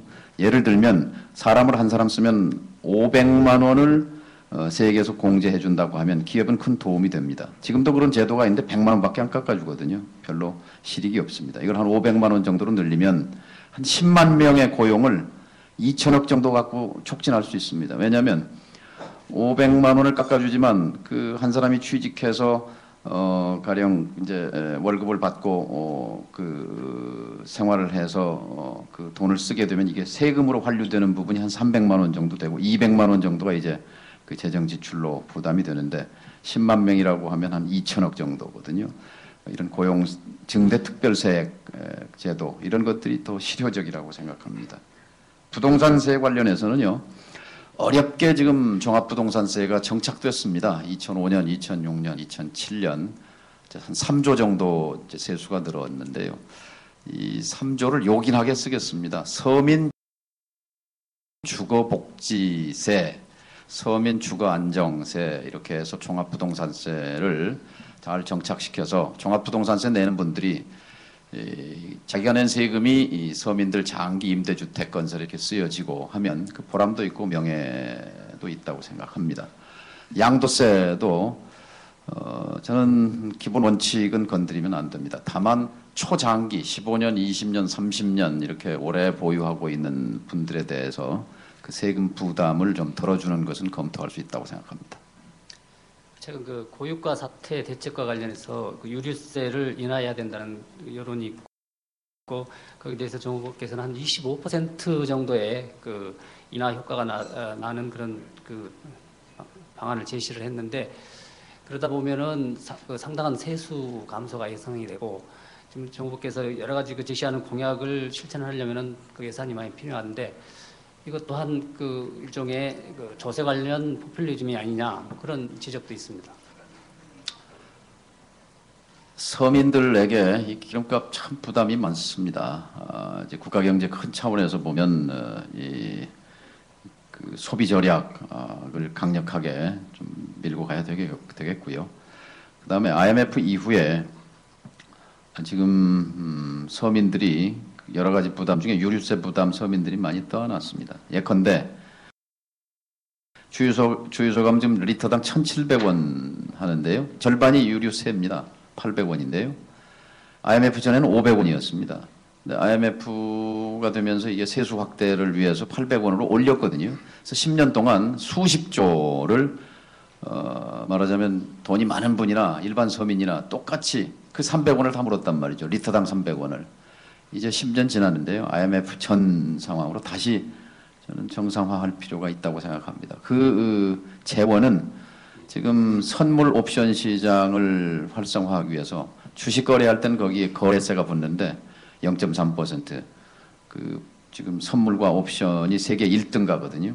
거래액이 한 5천조 되고 여기에 지금 무세입니다. 무세. 그래서 증권 주식 거래와 마찬가지로 이걸 넓혀서 적용하면 거기에 들어가는 비용은 충당할 수 있고 이미 관계 부처에서도 검토를 했던 것으로 알고 있습니다. 제가 좀 너무 깊숙이 들어가는 것 같은데요. 그 파생상품 거래세 매긴다니까 이런 생각이 나서 질문을 합니다. 그 세금은 경제 왜곡을 가져오죠. 그러니까 파생상품 거래에 세금을 매기면 파생상품 거래가 위축될 겁니다. 그러면 이게 우리나라 자본시장 효율성을 해치고 특히 외국에서 국내 시장에 거래세가 있는데 들어오려고 하지 않겠습니까? 하려고 하지 않을까 이런 걱정이 듭니다. 특히 우리나라가 금융 허브 육성한다고 그러는데 여기랑 상충되는 것도 있는데 그런 부작용 같은 거는 감안하지 않으십니까? 그러니까 육성하기 위해서 10년 동안 무세 세금 안 물렸더니 세계 1등, 2등 됐거든요. 선물은 1등이고 옵션은 2등인가 그런데요. 또 다른 나라들 다 물리고 있잖아요. 이제 세계 1, 2등으로 성장했으니까 0.1% 정도만 부과해도 그런 재원 충당이 된다는 거죠. 정부에서 아마 별 문제 없는 것으로 검토한 것으로 알고 있습니다. 네, 교육 관련 질문 드리겠습니다. 교육 대통령이 되시겠다는 포부를 밝힌 바 있는데요. 당장 이틀 전에 아주 파격적인 공약을 내놓으신 걸로 좀 보도됐습니다. 2011년에 대학 입시를 폐지하겠다. 사교육비나 입시 과열 문제를 해결하기 위한 취지로는 이해는 합니다만 당장 교육 현장에서는 이게 과연 현실성이 있는 정책이냐라는 지적이 나오고 있습니다. 내용을 좀 뜯어보면요. 수능은 자격구사화하고 논술 본고사는 폐지하겠다. 결국 유일한 전형 방법이 학업 성적과 봉사활동, 사실상 현재의 내신인데요. 내신만으로 학생을 선발하겠다. 결국 현재의 입시 제도를 이른바 그 죽음의 트라이앵글이라 불리는 현재의 입시 제도를 내신 하나로만 뽑는 그런 입시 제도 파격적인 변경이라고 생각을 합니다. 그 입시 전문가들 지적을 보면은요, 그나마 현재 유일하게 객관적으로 변별 기능을 갖는 것이 수능인데 이 수능마저 사실상 폐지해버리고 더구나 이제 고등학교 학력차가 천차만별인 상황에서 내신 성적 하나만 가지고 학생을 뽑아라. 과연 이게 현재 우리 교육 현실에서 가능한 전형 방법인지 의문이 많습니다. 지금 제도를 전제하면 상상이 잘 안 되죠. 저는 교육 대통령을 선언하겠다고 말씀드렸습니다. 내년 1년 동안 교육 전반에 대해서 사회 대협약을 맺겠습니다. 대학 입시를 혁파하겠다는 것입니다. 유치원부터 지금 전부 그 서열화된 서울대, 연대고대 몇 개 대학에 들어가야 일자리가 보장되고 장래가 보장되는 이 구조를 바꿔야 된다는 겁니다. 그러니까 대학 개혁에 집중하겠습니다. 그래서 대학을 200대 세계 200대 대학에 들어가는 중국이 10개, 일본이 14개, 우리가 지금 3개라고 하는데요. 이걸 한 15개 정도는 육성해야 중국, 일본에 비등하게 되겠죠. 그리고 각 분야별로 특성화된 경쟁력을 가진 대학을 한 50개 정도 이렇게 만들면 좀 넓어지겠죠. 대학 들어가는, 좋은 대학 들어가는 문이. 이걸 전제로 하는 것입니다. 그리고 교원 평가제도, 그리고 그 다음에 교원이 학생 평가. 지금은 선생님들이 학생을 평가 못 하거든요. 그렇기 때문에 내신이라는 게 불신받고 또 변별력도 없고 그런데요. 이게 글로벌 스탠다드입니다. 이게 선진국 그렇게 하지 않습니까? 왜 우리는 못합니까? 근데 우리가 못하는 이유는 딱 몇 개 대학으로 이 좁은 문이 되어 있기 때문에 그런데 이걸 우선 넓히는 것과 함께 학생 뽑는 제도도 선진국형으로 바꾸겠다는 것이 전제되어 있습니다. 참고로요, 서울 지역 고등학교 학생들을 상대로 여론조사를 해보니까 입시 제도를 바꾸지 않는 대통령이 되었으면 좋겠다라는 여론조사가 나왔는데요. 바뀐 입시 제도가 시행된 게 2008년 이번이 처음입니다. 그런데 불과 3년 만에 다시 대학 입시 제도를 바꾼다는 것이 과연 바람직한 일인지 의문이 들고요. 그 다음에 이 새로운 입시 제도가 과연 공부 잘하는 가난한 우수한 학생이 좋은 대학에 갈 수 있는 방법이 되겠느냐. 쉽게 말하면 개천에서 용 나고 신분 상승할 수 있는 그러한 입시 방법이 되겠느냐라는 지적이 많습니다. 답변을 부탁드립니다. 바로 그 목적이죠. 개천에서 용 나는 사회, 그게 건강한 사회입니다. 그런데 지금 기회의 창이 점점 닫히고 있거든요. 이거를 다시 넓혀야 된다는 겁니다. 그러니까 입시제도 대학 입학 시험을 이렇게 저렇게 뜯어고친 지난 30년의 역사였는데요. 그 대신 이제 그것이 아니라 교육 전반, 학제를 포함해서 우리 학생들에게 무엇을 가르칠 것인가. 가령 미국이나 유럽에서는 고등학생들이 5과목 내지 6과목밖에는 공부하지 않습니다. 우리 14과목을 공부하는데요. 뭘 가르칠 것인가, 또 학제는 어떻게 할 것인가, 대학은 어떻게 할 것인가라는 것을 대통령의 생각 하나, 교육부 총리의 생각으로 바꿀 수는 없습니다. 4,800만이 다 전문가고 4,800만이 다 이해 당사자입니다. 그래서 1년 동안 참 어려운 일이겠지만 과거에 박정희 대통령 시대 수출진흥 확대 회의를 청와대에서 매 분기 매달 한 것 같습니다. 대신 이 교육혁명을 위한 국가 미래전략회의를 대통령이 직접 주재해서 그런 합의를 도출하겠습니다. 사회적 대협약을 만들겠습니다.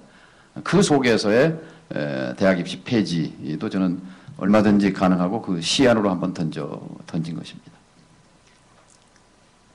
그 공교육을 정상화하고 사교육비 절감을 위해서 후보께서는 그 시군구별 우수공립고교를 100개가량 이렇게 육성한다는 그 공약을 내놓으셨는데 이것이 그런 목적과는 다르게 공교육 내부에서 공립고등학교 내부에서 또 우열이 생기는 것이고 또 아까 대입시를 폐지하시겠다고 그랬는데 이 우수 공립고교를 졸업하는 학생들한테는 그것도 다른 학교들하고 똑같이 대입시에서 그 대우를 할 것인지 해야 되는 건지 이렇게 상충되는 부분이 있거든요. 그래서 정책 목표를 세우고 그 목표를 달성하기 위해서 뭐 여러 가지 방안 수단을 선택을 하는데 그것이 의도하지 않은 결과로 이어지는 경우가 많습니다. 그런데 이 교육 정책들을 보면은 과연 그런 의도하지 않은 결과가 나올 가능성 이런 것들을 세밀히 따져보고 공약을 제시하는 것인지 그냥 아이디어만 이렇게 툭툭 내놓는 것이 아닌가 이런 또 지적도 있습니다만 여기에 대해서 어떻게 생각하십니까? 이미 시범 사례가 성공하고 있습니다. 저지난주에 전라남도 화순군에 있는 화순고등학교를 방문했습니다. 농어촌 우수공립고 시범 사업으로 이제 화순고에 그 운영비를 다른 학교보다 50% 더 줍니다. 그리고 앞으로 이제 이것을 교장 공모제 열정을 가진 청사진을 가진 교장 선생님을 모셔오고 그 교장 선생님이 교원 인사권을 갖고 그리고 학교 교과 운영권을 갖고 이렇게 해서 공교육의 질을 올리면 또 운영비가 다른 학교보다 좀 풍족하니까요. 지금 교장 선생님들은 수도비 전기비를 못 내서 매번 뭐 수도꼭지 잠그러 다니고 전기비 스위치 끄러 다니고 이게 시골 학교 교장 선생님들 업무인데 좀 지원도 하고 해서 이 우수 공립 고등학교를 농촌, 어촌, 산촌 그리고 강북의 이 낙후된 동네부터 이렇게 해서 300개만 그렇게 하겠다는 것이 아니라 순차적으로 300개, 500개, 일반계 고등학교 1,400개를 다 하겠다는 겁니다. 왜냐하면 지금까지 교육정책의 맹점은 모든 정책을 획일화해서 일제히 실시하기 때문에 아무런 차별점, 경쟁 요소가 안 생겼습니다. 네, 우선 그런 낙후된 지역에서부터 그 우수 공립고등학교를 육성함으로써 그 효과는 어떻게 돼 있느냐? 화순 군민들이 이제 대도시로 안 나갑니다. 왜냐하면 그 화순 고등학교에 보내기 위해서 오히려 대도시에서 들어오려고 합니다. 농촌 문제도 사실 제1번 문제가 교육 문제거든요. 그래서 이건 그 성공 사례가 이미 증명되고 있어서 저는 이명박 후보가 얘기하고 있는 100개의 자사고를 연간 1,000만 원 내는 자사고를 선발로 뽑게 되면 유치원부터 입시 지옥, 고등학교 평준화는 해체되지 않습니까? 그 100개의 자사고를 가야 옛날에 경기, 서울, 경북 이렇게 해서 전국에 명문 한 4, 50개 있었는데 그 시절에도 그 명문 들어가기 위해서 얼마나 지독한 지옥 입시가 있었습니까? 근데 그 100개 학교 못 들어가면 나머지는 다 열등감에 이제 사로잡히지 않겠습니까? 그 학교 보내기 위해서 뭐 모든 학부모가 정말 일생을 모든 걸 다 걸게 될 것입니다. 저는 그 같은 철학에 동의하지 않습니다. 특목고 존폐 문제가 논란이 되고 있는데요. 정부께서는 특목고 중에 이제 그 애국어 같은 경우는 뭐 필요하면 뭐 원하면은 자사고로 전환시키겠다 뭐 그런 말씀을 하셨고, 그 특목고에 대한 나름대로 대책을 이렇게 제시를 하셨는데 현실적으로 각 지자체들이 특목고 신설을 요구하고 있고 또 학부모들도 특목고에 그 상당한 이해관계가 있기 때문에 그런 특목고를 폐지하는 것이 가능하다고 생각하십니까? 네, 이제 우수 공립고등학교가 이렇게 자리를 잡게 되면 공교육이 정상화되고 하면 특목고는 이제 더 이상 뭐 그렇게 확대될 이유가 없다고 보고 뭐 자사고로 전환한다든지 뭐 이렇게 될 수 있겠죠. 현재 자사고가 6개 있고 외국어 특목고가 19개인가 이렇게 있는 걸로 압니다. 저는 그것을 확대하는 것은 바로 자사고 100개 만들겠다, 기숙사 학교 150개 만들겠다, 특목고 50개, 300개 특수한 학교를 만들겠다는 한나라당식 교육 철학과 다 있는데 지금 저는 수월성 길러야 한다고 생각합니다. 교육의 양대 목표는 수월성과 기회균등인데 이제 여러 신문에서 사설 썼습니다. 뭐 균등성만 보고 수월성을 안 보는 거 아니냐 저한테요. 근데 수월성을 저는 중고등학교에 저는 강요할 일이 아니라고 봅니다. 중고등학교 학생들은 지금 너무 개발됐습니다. 뭐 오버 디벨롭드 됐다고 할까요? 뭐 이게 너무 투자가 많이 되고 너무 많이 공부합니다. 오히려 대학에 대야 합니다. 대학에다 그 수월성의 잣대를. 고등학교까지 피사, 국제학업 성취도 조사하면 수학, 과학 다 등수 안에 드는데 대학은 세계 대학과 경쟁이 안 되지 않습니까? 저는 이 중고등학교 아이들은 풀어줘야 되는 거고 대학을 저는 공부하도록 좀 경쟁 체제, 세계 대학과 경쟁하도록 만들어야 합니다. 그러기 위해서는 여기 돈도 집어넣어야 합니다. 올해 교육 예산 30.7조 가운데 고등교육 예산은 5조, 13%밖에 안 되는데요. 이것을 2배 이상 늘려야 합니다. 그게 OECD 기준이거든요. 대학에 투자해야 합니다. 그러기 위해서 저는 정동영이가 대통령이 되면 저는 성과주의 제도 전면 예산제 도입하겠습니다. 제로 베이스에서 미국, 카나다 등에서 도입해서 획기적으로 성과 거뒀습니다. 거기서 아마 몇십조 짜낼 수 있습니다. 이 돈 가지고 사람에 투자하겠습니다. 사람 투자의 핵심은 2가지입니다. 하나는 임신, 출산, 육아, 보육에 집어넣겠습니다. 공교육 활성화, 우수 공립고등학교 여기에 집어넣겠습니다. 그리고 대학 교육에 집어넣겠습니다. 그래서 사람의 질을 올리는 것이 토지, 자본, 노동 이 3요소에서 막혀있지 않습니까? 자, 생산성을 올려야 되는데 생산성 올리는 주체는 사람입니다. 사람이 그냥 생산성이 올라갑니까? 거기에 돈을 집어넣겠다는 것이 저의 철학입니다. 그중에서도 경쟁력의 핵심은 대학이다. 대학원이라고 생각합니다. 우리 지금 공부의 목표는 학사 따는 거거든요. 근데 학사 학위 따가지고는 국제 경쟁력이 없습니다. 지금 대한민국은 석사 박사 따는 비율이 고등학교 졸업생의 3%인데요. 미국이나 유럽은 15%입니다. 그러니까 학사 갖고는 안 되고 대학원이 경쟁력이 있으면 우리가 미국 유학할 필요 없지 않습니까? 다 미국 유학 갑니다. 학사 따고. 그래서 이 세계 경쟁력에는 15개 대학, 특성화된 50개 대학을 만들기 위해서 돈 집어넣고 경쟁시키겠습니다. 그래서 문을 넓혀놓고 그리고 대학생 대입 선발할 때는 대학에 자율권 주겠습니다. 대신 고등학교 내신을 중심으로. 사실은 김영삼 대통령 정부 5.31 교육 개혁과 2003년도 5년 전에 참여정부 출범하면서 시간표 짠 것이 2008년부터는 내신으로 뽑는다 이런 목표 있었습니다. 근데 오면서 저항에 부딪혀서 지금 좌초한 거거든요.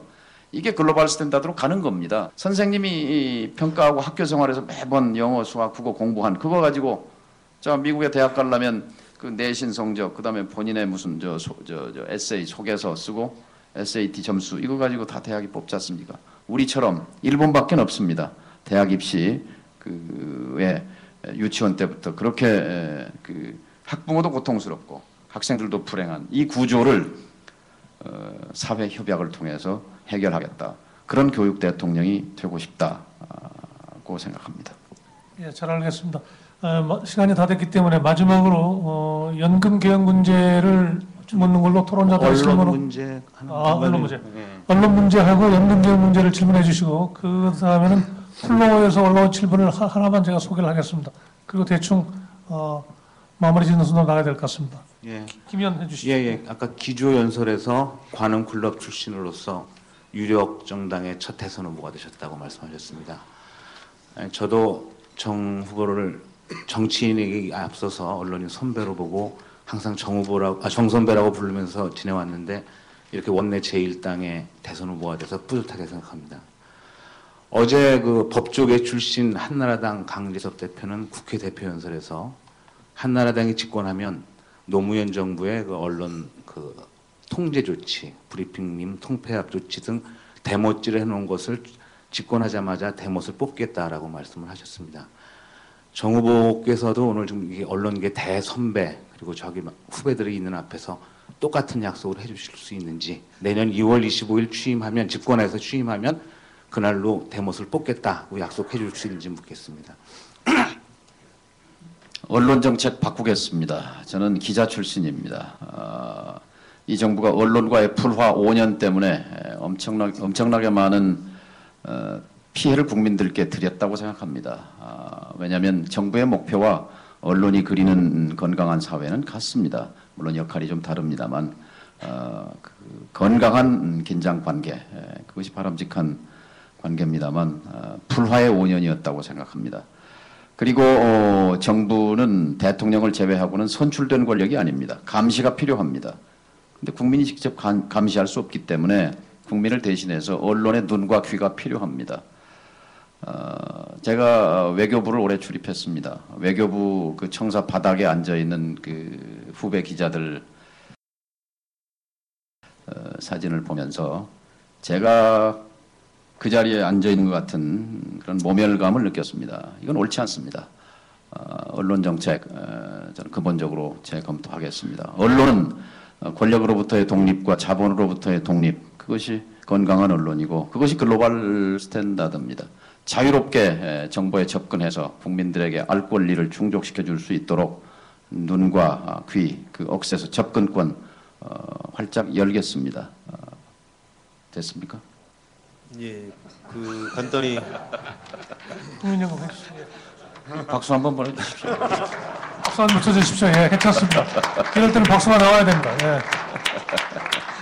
예, 연금이 복잡한데 그 중에서 하나만 여쭤보겠습니다. 공무원 연금인데요. 정부 예산으로 특수직군에 있는 사람들을 지원해주고 있고 지금 계속 적자가 나고 있는데 언제까지 이렇게 해야 되는지 답답해하는 국민들이 많습니다. 공무원 표가 많긴 한데요. 너무 의식하지 마시고 공무원 연금 개혁 집권 이후에 어떤 원칙과 어떤 방향으로 해야 되는지 솔직히 말씀해 주시면 감사합니다. 연금 개혁에 관한 저의 구상은 아직 정리되지 못했습니다. 근데 장기적으로 보면 공무원 연금과 통합해야 합니다. 그러나 이건 역시 밀어붙이기식 개혁으로는 또 많은 이 사회적 코스트, 불필요한 비용을 지불하게 되기 때문에 신중하게 접근해야 한다고 생각합니다. 그러나 우리 성 의원께서 지적하신 문제의식에는 동의합니다. 그리고 말하자면 지금 연금, 국민연금에 그 60%, 7% 내고 60% 받게 돼 있는 그 구조로는 도저히 불가능하기 때문에 고친 것은 이해합니다만 소득의 50%로 지금 줄였고 이것을 40%로 더 축소하려는 그 방향이 옳은지에 대해서 저는 그 의문을 갖고 있습니다. 연금이 실질적으로 노후 생활을 보장해주지 못한다면 그 연금의 기본 목표를 달성하기 어렵지 않겠습니다. 연금은 이제 적립식과 부과식 중에 결국 대부분의 나라들이 처음에는 적립해서 연금을 지급하다가 다 이게 고갈되고 결국은 당해 연도에 걷어서 그 연금 수급권자들에게 지급하는 방식이 일반화되어 있는데요. 우리는 이 연금 고갈 연도를 늦추는 데만 지나치게 지금 초점을 맞춰서 2047년도를 2067년도로 이제 늦춰놓은 것으로 압니다만, 그것이 능사가 아니라 목표는 이제 젊어서 열심히 일하고 은퇴하면 아까 말씀처럼 연금을 잘 아꼈으면 어디 여행도 좀 다니고 그 노후 걱정 없이 그 노후를 여생을 잘 즐길 수 있는 이런 연금 설계가 돼야 한다고 생각합니다. 예, 답변 고맙습니다. 플로어에서 지금 질문이 하나 올라와 있습니다. 일본 NHK 서울 지국장이신 이데이시 지국장께서 이런 질문을 주셨습니다. 워딩을 그대로 읽겠습니다. 이번 선거는 여당 대 야당의 선거인가? 아니면 지난 5년간의 참여 정부에 대한 평가인가? 답변해 주시죠. 어제까지는 이 평가적 성격이 컸다고 봅니다. 제가 오늘 이제 11월 7일부터 진짜 대선이 시작됐다 이렇게 말씀드리는데요. 다음 5년은 정동영이가 대통령 되면 정동영 시대입니다. 그 시대의 비전을 가지고 승부하겠습니다. 그리고 항상 우리 국민들은 대선에 임해서 언제나 그 전에 5년과는 확실히 다른 5년을 선택해 왔습니다. 앞으로의 5년은 확실하게 다를 것입니다.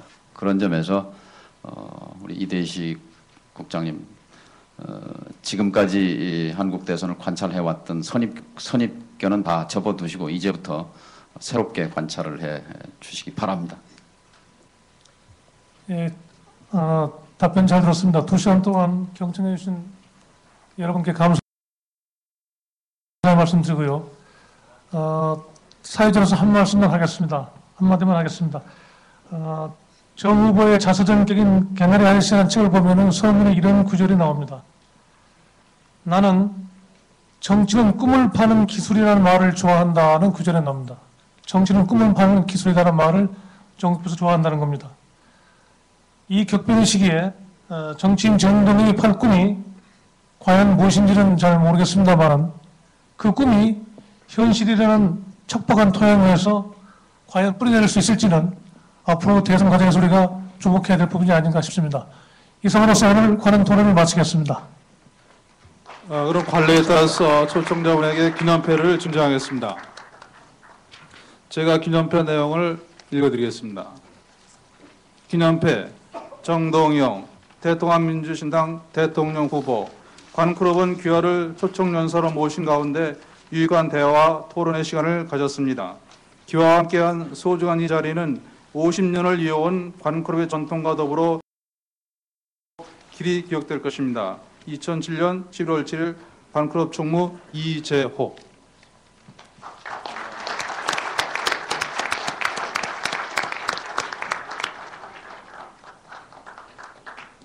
그리고 한 가지 안내 말씀드리겠습니다. 관클럽 회원님과 취재 기자들을 위해서 건너편에 있는 내셔널 프레스 클럽에 점심을 마련해 놓았습니다. 거기서 점심을 드시고 돌아가시기 바랍니다.